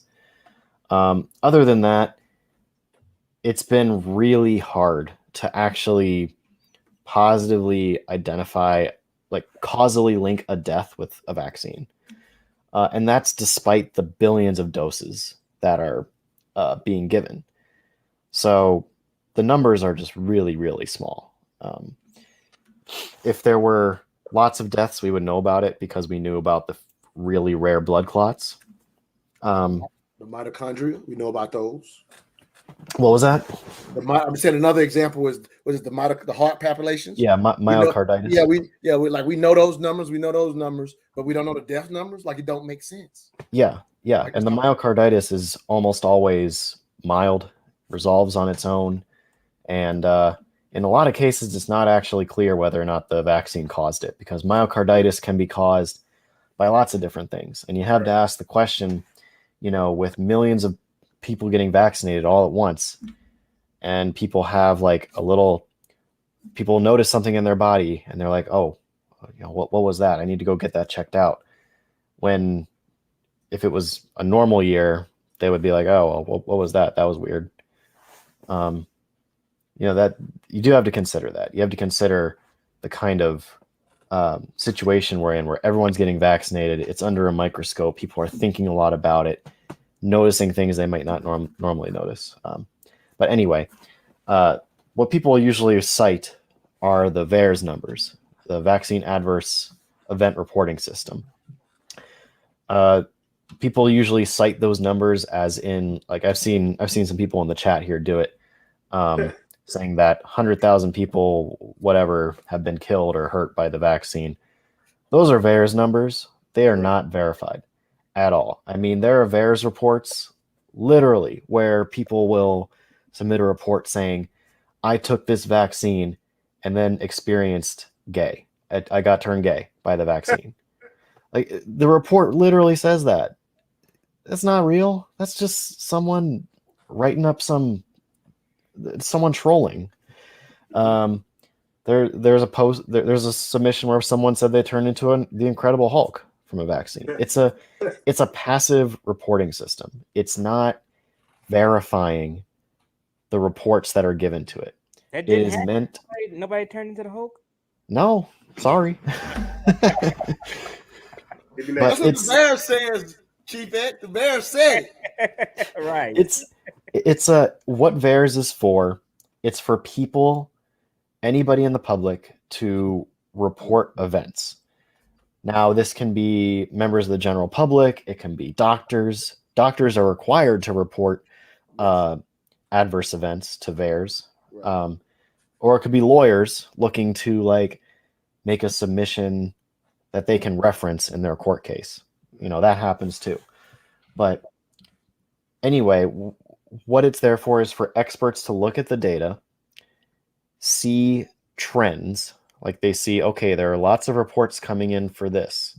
Let's kind of look at that. Let's see if we can follow up on that, verify these reports, see if there's a real trend here or if something else is going on. That's what it's for. So unless the data get followed up on, experts can confirm that the events actually happened and that they were caused by the vaccine, VAERS is not citable. You can't just bring up those numbers and state it as fact. Can't do it because anybody. The website also gives you disclaimers saying the same thing, saying do not use these numbers to prove anything. Unverified, things like that. And that's I'm sorry. Yeah, last thing. And Big Pharma cares about you so much that in the pharmaceutical industry, that if I'm off work and somebody tells me that they suffered an adverse effect from something that we offer, I'm obligated to report that person. If I do not, I'll be fired. So exactly. That's how serious they are. And let's highlight the deaths right here, because that was Chief, because this is a good. We gotta get this right. So if you understand what Unbiased just said, this is his requirement. Any adverse effects. So what happens is, and this is what people miss too. If I take the vaccine and I die 2 weeks later or 2 months later, I can go on the VAERS report because I died after the vaccine. Again, that's sticking to what Unbiased just explained. Anything that happens after taking any medicine, this is a requirement for all medicines. The VAERS has just been made public because we're in the middle of a pandemic, so we all get to see it. But this process that Unbiased just broke down has always been happening for all medicines. As the public, we didn't care about it, didn't know about it. Unbiased cares about it because he is his livelihood. So he's been knowing that all medicines, you have to report all adverse effects. Simply report. Some people drink water and died the next day. Yeah. Somebody drink some water and died. Right. But billion people drink water and died. But the VAERS had, I think the last time I looked at it was at 14,000 deaths. And so, of course, there are people that are putting causal to that, but they just required to report because they died after the vaccine. I just want to be very clear why that number looks high and why Dr. Wilson just said at the time it was one death related to the blood clot. And that, like I say, that was a year, 4 or 5 months ago. So there may be up to 2 deaths now. And then also, let's highlight this. We were talking about the heart populations. The VAERS report is why they ended up studying it, because what happened was because the vaccines had the largest human trials of any medicine ever. Am I right about that, Dr. Wilson, due to the situation? We've never had human trials this large. So while having trials this large, they have expectations, just because, like Dr. Wilson said, within 8 weeks, you should see certain things. So they have expectations of what they should see. So what happened with the mitochondria, I might be saying the word wrong, but what happened was the VAERS numbers were reporting higher than they expected in the trials. So the science world said, we better go take a look at this. Yeah. That's exactly what happened. And they checked it out. Scientists and doctors, they're serious about this. They're serious about this. You can complain about corruption and fraud in scientific community. It has happened in the past. Does that mean that all science is corrupt? No. Science in reality is a really, I describe it as like a bunch of hyper competitive nerds who are all trying to, make a name for themselves. And they make a name for themselves by doing good work and critiquing others' work, because if they make good critiques, they'll get more respect. So they are trying to find flaws in things. They're trying to, I'm piggybacking. I don't mean to cut your wisdom. No, go ahead. Off of that, it's like, I don't know why people think scientists or certain professionals are out here intentionally trying to fuck up or harm or lie to people. It's like if you make it to the NBA, you're not going to intentionally miss your shots. If you miss your shots and don't do good, you're going to be benched. You're not going to play. You're going to be out of the NBA. And it's the same thing in the scientific world. They're not trying to fuck up and ruin their legacy or harm somebody and get fired and lie. People aren't trying to do that, or you won't be nobody. Nobody's gonna call on you. Nobody's gonna have you on their shows. You're not gonna, nobody's gonna read your journals. Just nobody's gonna believe you at all. So people are actually trying to get it right. Now there are wicked people and evil people in the world who, but or you have bad scientists who don't do good work, get kicked out of the field, and now go make a name amongst conspiracy theory people because they can't make money in the field. So they become the rogue scientists because they wasn't good scientists. So now they're the ones that a lot of people are listening to because they did once at one point had a real credential, and now they're using it. And then, of course, for those who are believing it very easily, they're propping them up and says, "Oh, they kicked them out because they had the right scientists." Like, we're in the scientists world. Y'all world now is y'all share y'all information worldwide. This ain't the 1940s where you were just doing it within your country. So we're gonna let you go. We've had you for 2 hours, Dr. Wilson. We're gonna kind of hang out here for a minute and have an after party while you're gone. But I want you, Dr. Wilson, before you go, I want you to get back to your beautiful newborn, your little newborn 5-month-old. You know what I mean? He's a family man. He She's took time amazing. out. I appreciate you taking your time out to answer our questions and have a discussion with us. I really appreciate that. When I first emailed you, I said, I wonder is he gonna respond? So I emailed you, then I inboxed you over here, and then Yeah, and he responded, and I was very appreciative of it. And so before you go, just let us know the importance of taking vaccines, the importance of not believing these quacks out here, and just give us some last words and some hope, or just do whatever you do, Dr. Wilson. I would say,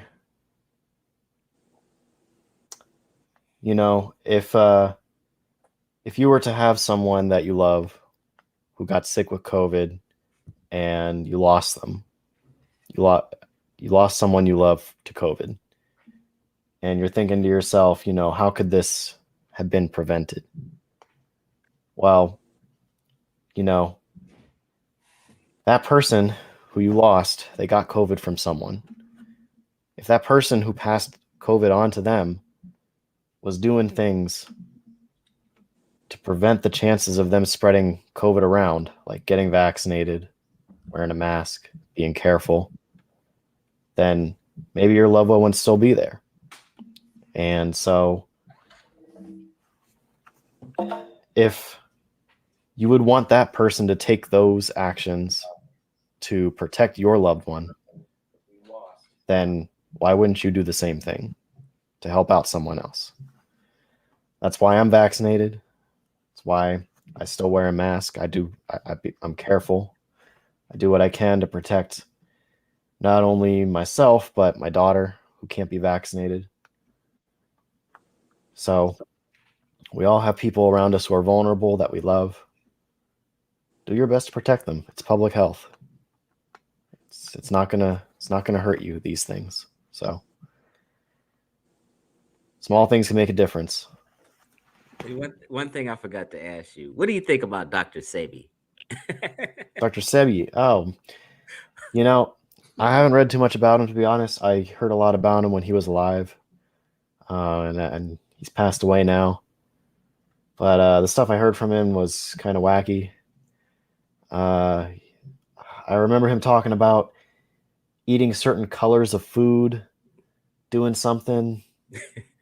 It was weird. It never made sense to me. But yeah, I haven't read too much about him lately. Yeah, he claims an alkaline body will prevent you from cancer, and eat alkaline foods and drink alkaline water. But the thing is, you cannot change your pH balance. Yeah, like drinking or eating anything. Our pH balance is a very narrow window of around 7.4, and if it deviates from 7.4, you may be in a coma or on your way to die. You understand me? So I don't care if you drink alkaline water and eat alkaline foods, and I drink Coke and eat a hamburger, we're still going to have the same blood pH balance. Yeah. Ask any diabetic about blood pH levels. They'll tell you that any deviation is bad. Yeah. But I appreciate y'all having me. It's always an honor to get invited to talk anywhere. So I'm happy you reached out. I'm happy to be here. Happy to talk. So y'all take care and keep doing what you're doing. I really Thanks, appreciate Doc. We really appreciate you. You got really some words appreciate for it, Unbiased? What'd you say? I'm just appreciative of Dr. Wilson because as of late, there's been a lot of doctors and scientists with their own YouTube platforms giving good information, but not too many of them, or probably none of them, are accessible to laymen like ourselves. So the simple fact that you stepped up and joined us is big. Trust me, especially our little small community is very big. That's important for me to hear. I appreciate that. I try to explain science to be in an accessible way. So you got some parting words for him, Montoya? Same thing, just super appreciative. Thank you for the extra time. I'm Chief X knew I was going to run my mouth, but I hope the best thing is you confirmed that me just trying to give people the best information, that I haven't been giving people misinformation, and I would have changed it had you corrected anything. So I really appreciate what you're doing. I'm going to start sharing your stuff on my page. Thank you very much. From what I heard here, it sounds like y'all get it. So keep doing what you're doing, and appreciate Yes, it. sir. Yes, sir. I appreciate you, Dr. Wilson. You can see your way out. All right, y'all. I'll see you. Take care. Have a good night. Yep. Good Peace. night. Peace. Dope. Hey, the Three Stooges. That was dope. That was dope, Chief X. Thank you, bro, for giving me an opportunity to come on. Yeah, it's always good to have a definitely professional. historical moment, definitely. And wait a minute.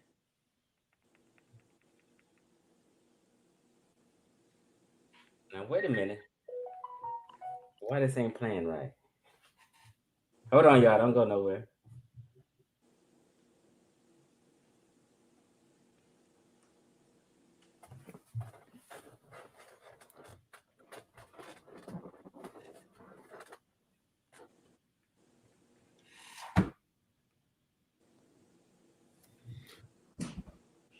This is after. Listen to this after party music. I can dig it. Oh yeah, gotta bring that West Coast funk back.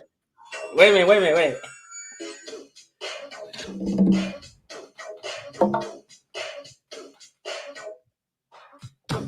Ain't this how we opened up? Yep. The West Coast funk. That's how you always do it, Chief.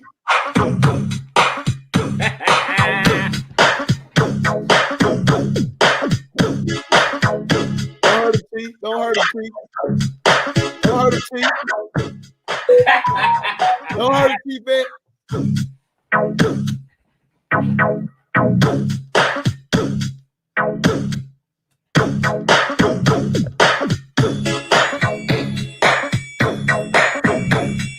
You don't know nothing about that, Unbiased. They don't fuck around out there in the East Coast like that. It is funky though. Yeah, that was a good little live stream we did. Got a little basic information out there. What you think, Montoya? Oh man, I loved it, man. I loved it. I think at the end of the day, the information just when you connect, and this is what people a lot of times confuse, like the word science is conflated today, right? Or whatever.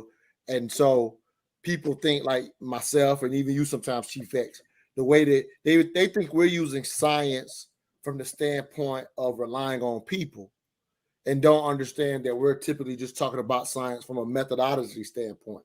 And that distinction has to be made because that's where you can get consistency. You're always going to have humans, sometimes with bad intentions, sometimes make mistakes and fuck up some science. And I highlight that because it's not like you or I are not unaware of it or whatever. But the thing that we love the most about science is science corrects itself. So even when science methodology shows something, even if it shows something for 10 years or 15 years, if methodology improves upon it or says this is no longer right, science immediately changes. And that's something that within our human minds, we lose sight of because we're so caught up in our own human process for how we process information. Science is not tied to anything. And a lot of times when they hear people like me who are science advocate and that you are a science advocate, they think we're just believing in people, not understanding that we're just committed to the methodology. Let them know your YouTube channel. Oh, yeah. Mental Dialogue, youtube.com/mental dialogue. And so that's my YouTube page. But every Saturday morning, I do my blog talk show. So follow me on Facebook under Montoya Smith, or on IG, if you got IG, mental_dialogue. And my radio show plays. We got a show tomorrow morning, every Saturday morning, 10 a.m. to 12 p.m. Eastern Standard Time. And we focus on issues of race, sex, and culture. I just am a science enthusiast, so I love talking about this issue because I thought it was important for our community. But ultimately, we do conversations on race, sex, and culture. Tomorrow we're doing, is it harder for men or women after divorce to date? So after a divorce, who is it harder for, men or women? So we do all types of issues with race, sex, and culture. And then like Chief X, I recently started a live YouTube show called Just My 3 Cents. And it's 30 minutes or whatever anybody wants to jump on and talk about. But again, race, sex, and culture is our focus. So thank you for letting me put that out there as well, Chief X. Hey, Unbiased, like I'm gonna start having some. Montoya, when you said that, it just triggered me because I'm gonna start having some relationship live streams about relationships and things like that. I think I'm very good with that topic. Yeah, I think you are too. I didn't get in so many relationships. I've been married before. You know what I mean? I didn't have experience. I know women well. You're good at them. I think you're good at them. We can have some nice relationship discussions. Unbiased, what you think about the stream today, bro? I think it's great. It blew my expectations, definitely. You know, I didn't know what to expect. Because again, I seen you debating in the chat. I seen you debating in the chat. Oh yeah. I gotta, kind of calm the waters a little bit. But this is very, very informational. His videos really cover a lot of the talking points. Montoya definitely elaborated, so that was very important. And I think that was great. It was a great build. And I picked my shots when it was time to add something new. Yeah. I think the thing what happened with scientists is they're, everybody's mind works a little different, right? They're so specific, so they're gonna just kind of give you just it. And I'm always kind of like Chief X too. I think you do this as well, Chief X. I'm always trying to think, how is the layman receiving it? Myself being a layman as well, so I'm not looking down on nobody, but I'm always trying to process. How do I make it make sense? Because that's what we call my show on Wednesday, just my 3 cents, make it make sense. How do I make it sense, to somebody who's by nature, even though he's giving them the correct information, their first thought is, I'm not going to believe it. And I'm trying to think of why are they not believing it so that we can get into that thought process. Because the scientists by nature, you heard him say that one time tonight, he goes, yeah, I'm always wondering why people are thinking that, because they can't jump to why they're being disbelieved. They just know I gave you the right information. Why don't you believe it? Yeah. Before he came on, when me and him talked, I said, we're just gonna keep it simple. We don't need to share no screens and do all that. We're just gonna have a general, basic conversation and talk about some main questions that people have. You know what I mean? I said, I figure if we got to sharing screens and shit and complicating shit, and let's just have this simple discussion. You know what I mean? Yeah, good idea. Montoya, you got a good mic over there. You got a good mic on Montoya. Yeah, I bought one finally. Yeah. So I really don't have much else to say, y'all. I loved it. I guess I'm gonna get ready to watch this Laker game. They get ready to play Phoenix. I paused it, and the Nets was playing Philly. I paused it. Now it was the fourth quarter, so I just paused it. I could do it. The Nets might look like they might take their second loss in a row. Wow. Man. Kyrie Irving is tripping. Yeah, Kyrie Irving listening to people like Brother Sanchez and all these crazy folks. I did. That's what I did. My show on Wednesday night was go get 30-minute little short joint. I do 30-minute joints, but I was talking about the mandates in Kyrie Irving and just trying to help people distinguish and understand that these mandates are not some form of oppression, because the CEO also has the position to protect their bottom line, right? And so in protecting the bottom line, the CEO has a right to decide, well, this is how I keep the most people at work, so this is the choice I'm going to make. And I'm not, and then you as a worker can make a choice whether to follow it or not. But we take it as that the CEO who's making a choice as though they're making everybody else not have a choice. Right. No, both sides have a choice. There's no impression. There's no oppression in that. And then in particular for the Kyrie stuff, it's a law. It's a mandate by the law. So it's not even something that the NBA doing. In the NBA, you could be, just highlighting a couple things we talked about. You can still be unvaccinated. You just got to be tested in most places. But in New York and California specifically, the law. So it's not even something the NBA is doing. And Joy Taylor pointed this out on the Colin Cowherd show, and I agree with it. She goes, when he did that IG Live where he was saying that basketball was important to him still. He still wants to play and this kind of stuff, and making the point that he's choosing to make this issue bigger than basketball. And that's the truth. That's the truth. He's choosing to make this issue bigger than basketball. And I don't care if you agree or disagree with him, but that's the facts of what it is. But we're taking it like they're making Kyrie have to make this choice. Like companies are losing money with sick people. You know, like NBAs, they're missing out. The team is missing out. Like for instance, James Harden and KD, they're kind of bothered right now. Yeah, of course. That their teammate is not there. You know what I mean? I know, like, this is just for an example. When I get my license for my cannabis delivery service, I'm gonna need a manager to run the show, kind of. And as an employer, if she got sick, whoever's managing, that would be a hurt. I need her to be around. I don't need her to be sick. I need her to be vaccinated. You know what I mean? So employers and people who are running shit think like this. Right. They lose out on the bottom line, but the employees don't give a fuck. You know what I mean? Just the common folk don't give a fuck. It's right, but we look at it as though they're imposing something down and they're just making a choice too. Like everybody has a choice in it.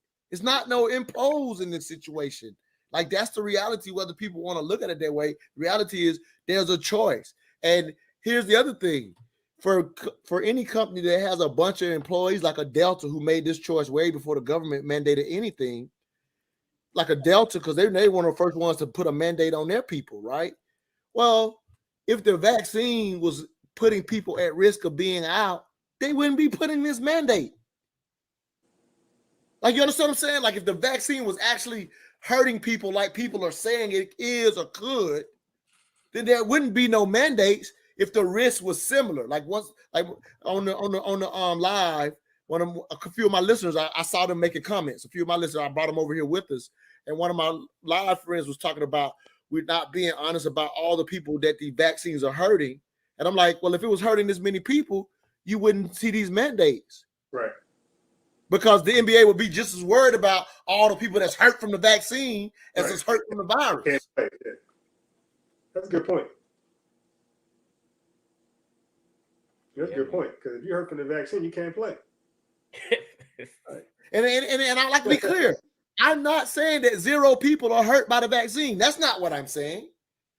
But it's just, and I've talked about this many times, all medicines are rolled out with a risk profile. Everything is rolled out with a risk-reward profile. All medicines. And an example I always give is there are certain medicines that they will only give to you, the 3 of us, if we were on our deathbed during the surgery. Because the situation is this medicine can help maintain you long enough to get you through this surgery. But this medicine is so dangerous that there's no other time they would give you this particular medicine. And so that medicine is on the market, but it would be improper for any doctor to give it to you under any circumstance other than being in surgery. I'm just saying all medicines are done based on a risk-reward assessment. And vaccines have the lowest profiles, like the doctor agreed with earlier in the show, right? They have the lowest risk adverse profiles of all medicines. But the risk-reward is, and I'd like to give this example, is this. So, like, for example, the last flu season, just to put things in perspective, the last flu season, the last major flu season was 2019, right? Because of, coronavirus is kind of taking over. So 2019 was the last major flu season. 38 million people caught the flu in 2019. There were only 20,000 deaths. Only 20,000 deaths from the flu, right? And the flu vaccine ain't even that. The flu vaccine is in a good year. If it's 50% efficacy, that's considered a good year for the flu vaccine. It's usually 18, 20%, but only 20,000 people died. Now let's do a comparison. 1 year of coronavirus. The first year, because we're past a year now, but in the first year, 32 million people caught it. 450,000 people died.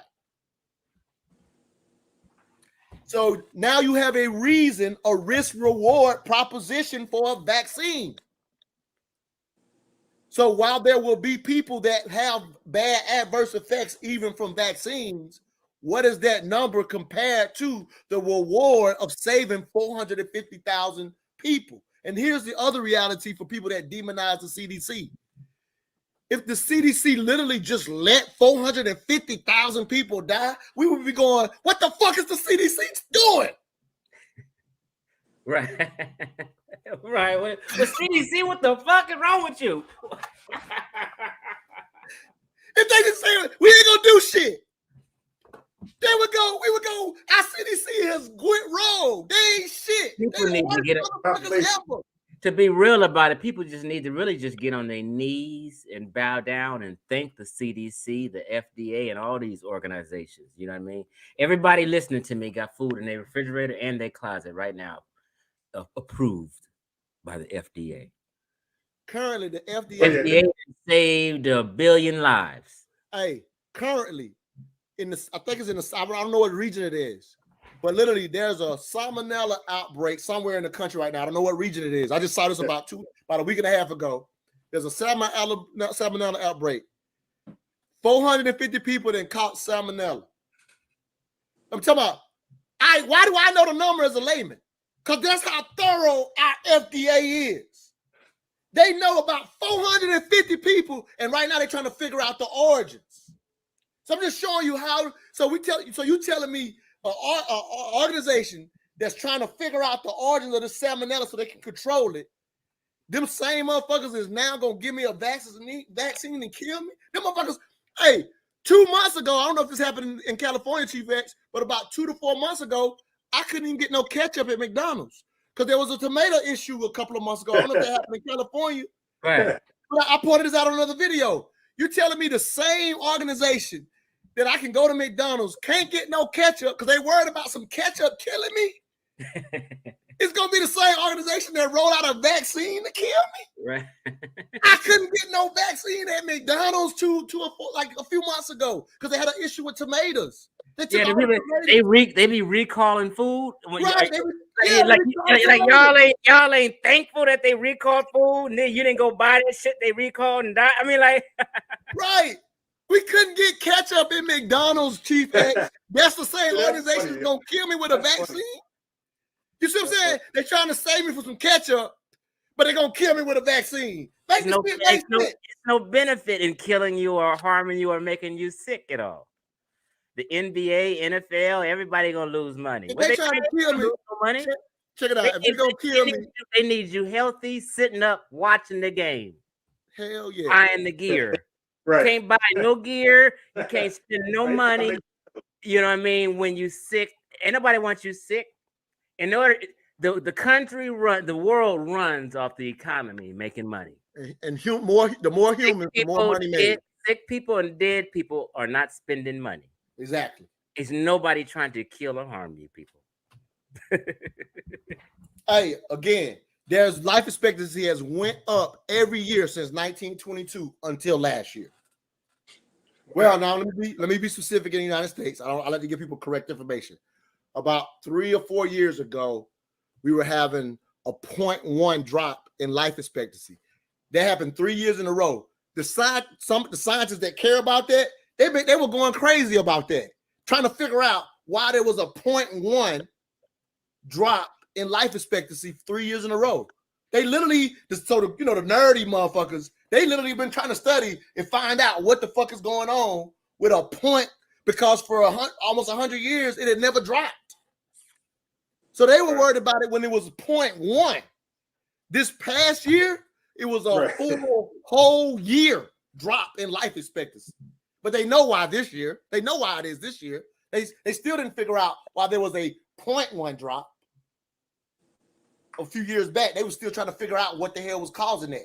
Like, that's how crazy these, I'm saying, scientists that's trying to figure out why is there a life expectancy drop of 0.1.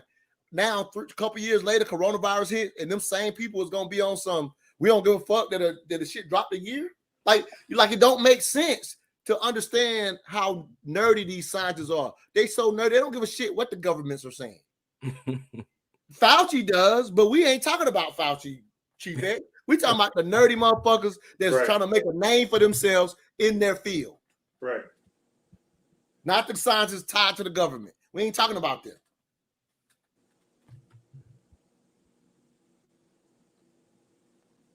What's up, Unbiased? You all right over there, man? Yeah, I'm just reading what's on the screen. Yeah, I've been watching everybody's channel and them talking about the vaccines and stuff, and which is good and stuff. But I just really wanted to bring on a professional, you know what I mean?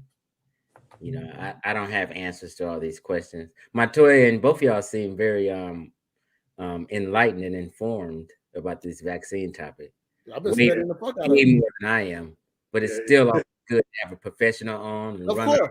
run our questions through him. And Absolutely. have him co-sign what we do or don't know. Right. Yeah, right. I wouldn't want to do it no other way. Right. Yeah.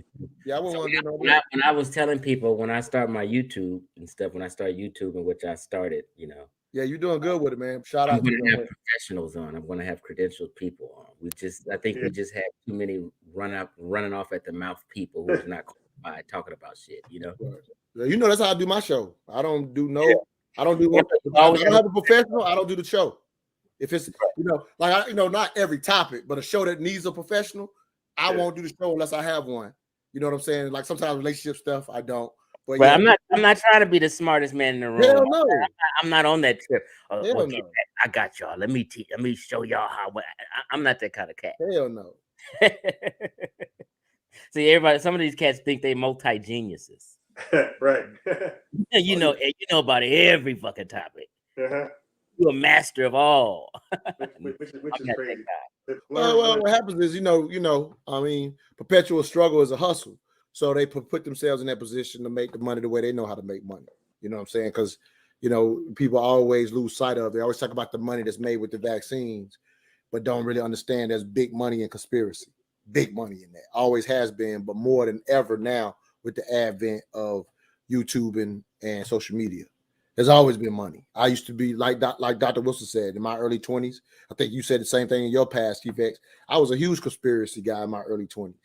You know what I'm saying? Back then you had to buy books and read all this shit. Right. You know what I'm saying? It wasn't all on the internet, but I would buy the books and run around telling all my friends about all I had all them Illuminati books back in the 90s. All that shit, man. I used to be all up in that shit, man. And now it's easier to get caught up. So I don't knock people, like Dr. Wilson said, I don't knock people for getting caught up at whatever. But when you just look at one part, you was on my show. We did a great show a few years ago talking about confirmation bias, and that's what people get lost in. I had a friend put up a post just a couple days ago that I wish I could quote him real good, but it was dope as hell. He was saying something to the effect of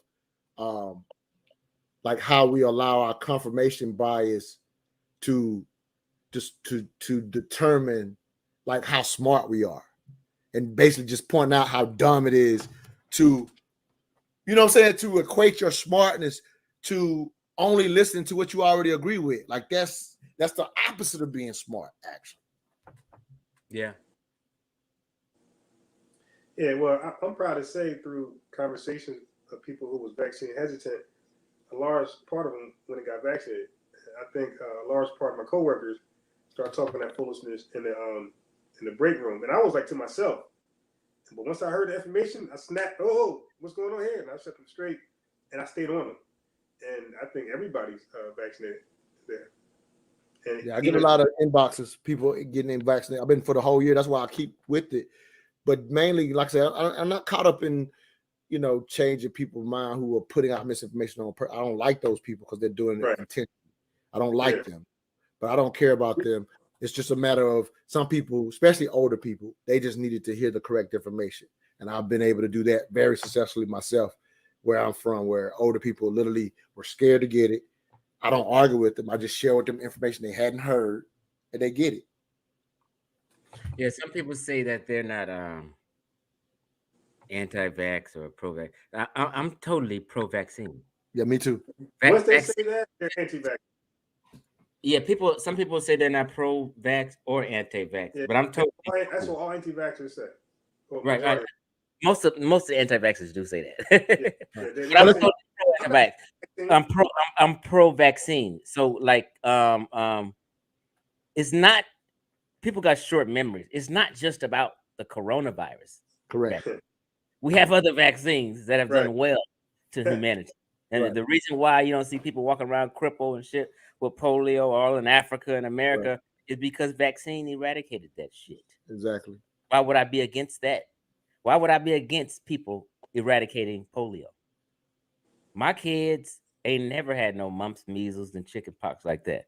But when I was a baby, when I was a kid, I had chicken pox and mumps because vaccine was new at that time. When I was in 1969, I was born. You know what I mean? So I know vaccines has been one of the greatest inventions in humankind, in mankind medical history. Yeah, life expectancy. Period. If you don't know that, then you're miseducated. Absolutely. Yes. You know, yeah, life expectancy. If you just go back, you can go back and look at life expectancy for spans as they kept it or whatever, and you can see how much it increased after vaccines were advocated. And so what happens is like if there's an anti-vaxxer listening right now, they're gonna highlight that improved hygiene. They're gonna highlight these things are true or whatever. They try to highlight all these other things other than vaccines, right? They try to say that these are the reasons why life expectancy increased such, but they don't realize that the reason we had improved hygiene came from the exact same people. Right. Scientists was figuring out we needed to sterilize surgical tools. Scientists were figuring out we had to have more hygiene. Scientists were figuring out these vaccines help. So they try to separate and again cherry pick the science as if the hygiene stuff just came out of nowhere. No, the scientists were the one figuring out we need to have these improved things, and humans got better at being hygienic because humans by nature we some nasty motherfuckers. Yeah. That's why you have to teach your babies to take a bath. Right. Like by nature we nasty as a motherfucker. My son used to be nasty as hell. I used to force him to take a bath. Yeah, I used to get beaten. I ain't gonna get in there. I remember my son was a baby. Right. I guess his mother was babying him. Yeah, I ain't want no little softy. I must have put him in that tub in the sink and shit. Was dead. And said, "You gonna get used to this water, nigga." I'm just saying, like we know to be clean now. We don't realize we had to be taught that shit. Somebody put this statement up here. I want to address it. I think there's a difference between anti-vax and a vaccine hesitancy. I somewhat agree with you, but here's the thing. You have anti-vaxxers and you have people who are with this vaccine hesitant about getting the vaccine.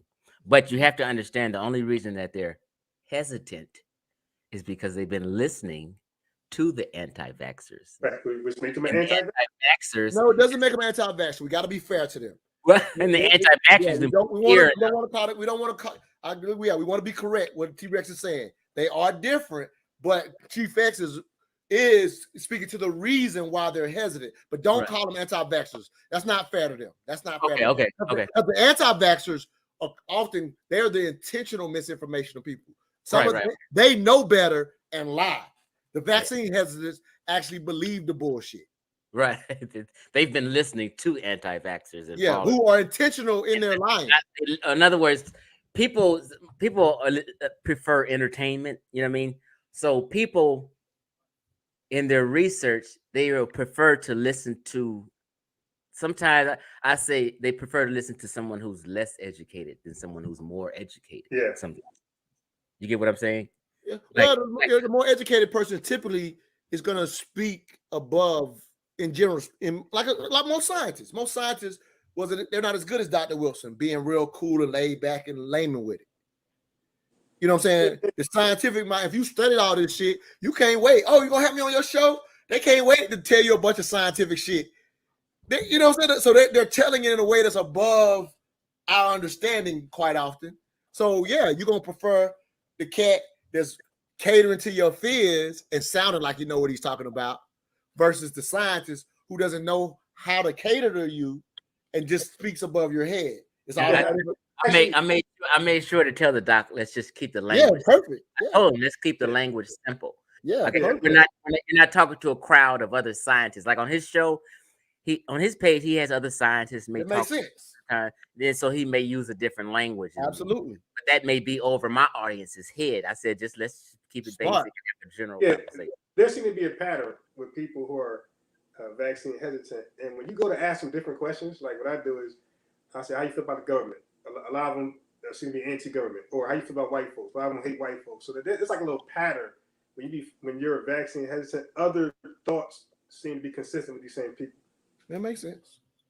Yeah, it makes What's sense. up, Information Man Show? Hey, by the way, I'm gonna be on Information Man Show this Sunday, Okay. so that'll be a nice discussion. What y'all talking about? You know? Black and white Egypt. Oh, okay. You know, I don't want to see. You know, I'm tired of that conversation. I love it. You kill it now. Let me give you props. You're killing the game with it, but you know. I told you honestly, I'm done with it. I love what you said. Yeah, I got Leslie. She's one of my followers. I had a lot of my followers was on here, brother. I appreciate them coming on. Leslie says I had. I said that must be his follower because yeah. I got several of them. Yeah, several of them. Tennyson was on here. Leslie was on here. Troy was on here. I saw several of them make comments. Leslie with her little cute. Because I invited them. Over. Right before I came on, I sent the link out to your page, Chief X. Okay. Yeah, but she said I had mumps and chicken pox when I was a kid in the Caribbean. And so, like that's the reality of, and this is something that people don't understand about herd immunity. I wish we would have had Dr. Wilson for this. But herd immunity, like, it's almost like the body is a beautiful thing in the way that it evolves. And so what happens is, like this is how it works. So with each generation, the vaccines that we've had in the past, they just get better with each generation. So like myself, I really was only exposed to chickenpox, right? But people that were born right before you, Chief X, they got exposed to chickenpox and measles. Then the generation, the 10 years before that, they would have chickenpox, measles, and experience the one that starts with an R, rubella or something. Rubella. Yeah. And so basically you just kept having these improvements on the vaccines and more people getting vaccinated. So then what happens is when herd immunity takes place, you see over 3 to 4 generations, you see them things minimize and damn near go away. And so I remember I said this. So what happens is vaccines are so good that they almost hurt themselves when we have to have a new vaccine pop up on the scene. And the reason they hurt themselves is because they've been so good and we haven't had these diseases in so long. People start thinking, oh, we don't need vaccines no more. So they actually work so good, they end up hurting themselves. T-Rex said, bring some more fine sisters over here. Stop playing, man. Hey, my man, Troy asked a good question. Troy Moten, yep. I seen you in the chat the whole stream long, and like I want to answer this question when you get a chance. Go ahead, Chief. Okay, so you put the phrase, the words confirmation bias up here, but Troy, come on, bro. All you did all chat long was put the numbers of the VAERS system up here. Right. You know what I mean? It's like, do you not know what confirmation bias means? That's what you've been doing all day long, right. Troy. Is there anything you agree with? Right. Well, let me answer this question before you go at him personally, though. I just want to I want to go broad with him. Go ahead. Okay, let me just say this. So, like, I want to be fair to him. Confirmation bias. So, when I'm researching, sometimes I'll research in a way where I'm saying I'm gonna pull up something that goes against what I think, so I can actually hear both sides. And then after I hear both sides, I use my logic and my honesty inside me and roll with that. Go ahead, Montoya. So this is the perspective of Troy. I've talked to Troy directly many a times, but I want to be clear. He said, how do you know you're not suffering from confirmation bias? So when it comes specifically to this vaccine, since that was the conversation tonight, there's never been a time, Troy, you've met when you've talked to me many times, there's never been a time where I have not shared all the information in the study. Now, you've told me that there have been times you've cherry-picked studies. I'm talking to you personally. You've cherry-picked studies. You said because nobody's talking about that. You said because everybody else knows all the other stuff. And I always say, so at the end of the day, when people cherry-pick a study, I'm going to go look hard at did they have confirmation bias. So when you ask me if I have confirmation bias, similar to Chief X, I intentionally go look up information that doesn't agree with me. Quite often, if you can admit, Troy, sometimes you share information that I've already heard. And the reason I've already heard is because I looked at it. But I'm always going to look at all the information. So looking at all the information gives you the best chance of not having confirmation bias. Because confirmation bias is when you do research, as soon as you find what you're looking for, you stop looking. So because I know what confirmation bias is, I intentionally look at all the information beyond, even when I find something that confirms what I may have been looking for, I still look at the rest of the information. Confirmation bias, you stop once you find what you're looking for. And so quite often you'll go somewhere and be unaware of the other information. And, you know, and it's not that nobody can know all the information. So there's plenty of times, and you know this, Troy, where I said, oh, okay, I don't know that. Let me go look that up. And there's been times I've come back to you and says, oh, I looked it up, Troy. Come to find out, you didn't tell me all the information, because I still share all the information every time. I never cherry pick information. So that's my long answer for how I feel like, for the most part, I try not to be stuck with confirmation bias. We're human. I still can make the mistake from time to time, but I'm so conscious of it that I try my best not to have confirmation bias. I've seen the information you're sharing, and you just disagree with the information I'm sharing. Like, you keep putting up the VAERS numbers while knowing that it's just a simple reporting procedure. It's so you put up the information, like Chief X said, in a confirmation bias way. I put up the VAERS information. I'll put up the same 14,000 deaths that you put up, and also put up how this report is done. You will put up the 14,000 deaths and won't tell how it's done.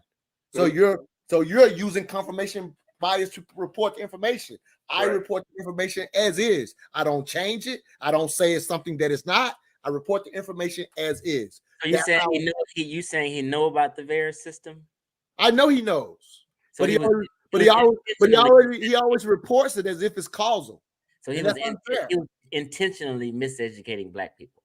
Yeah, which makes him, low. You don't want to go that far, huh, Montoya? I mean, I know the brother's sincere, but I always check him for reporting the VAERS without telling how it's reported. When I tell the VAERS, I report it exactly as it says. And so Troy Moden, not using confirmation bias. Troy Moden, from now on, if you're reporting VAERS as if it's an actual fact and that's just the real stats and true, you're doing something disingenuous and wicked. Absolutely. And hurtful to people. That's harmful. He's catering to people's fears to not want to get vaccinated. That's why I said that's low, because people are making terrible choices and they're dying as a result.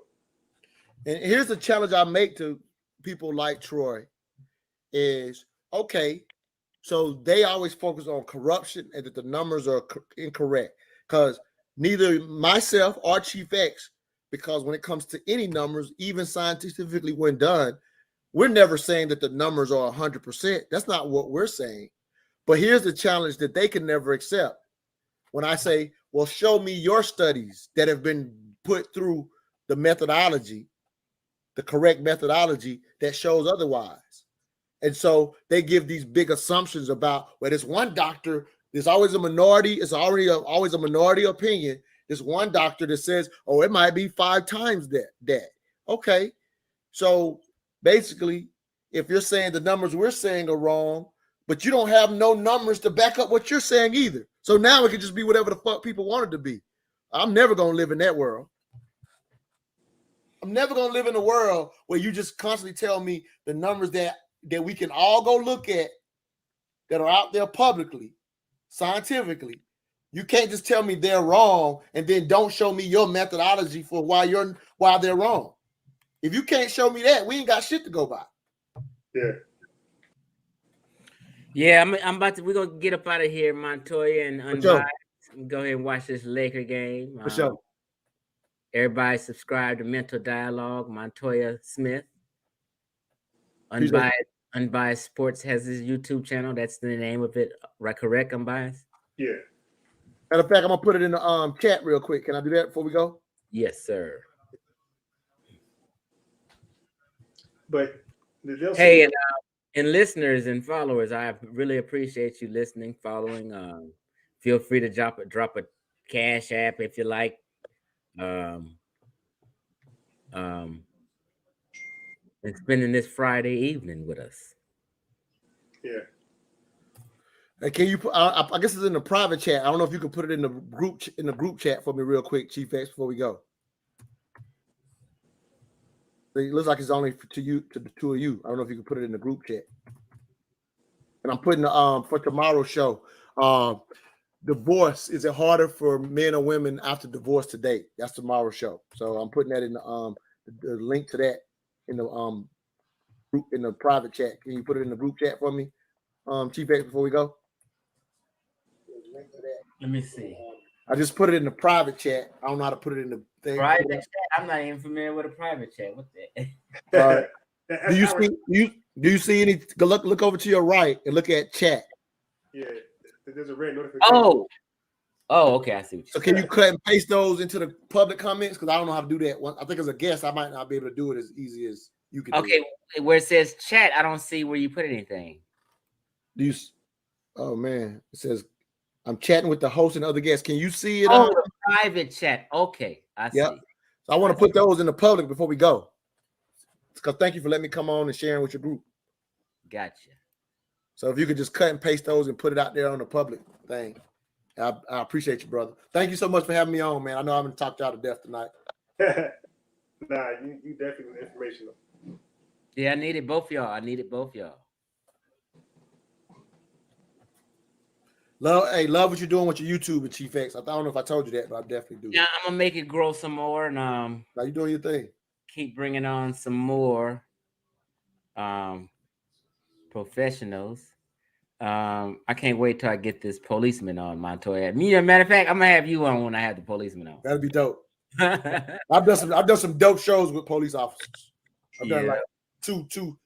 I had a white police officer once say admit to racial profiling. Oh yeah, no doubt. I'm talking about, well, you say no doubt, but I bet you ain't nobody in media ever had a white police officer admit shit though. What one officer? I'm talking about, there ain't nowhere on the internet that's got a white police officer admitting that shit.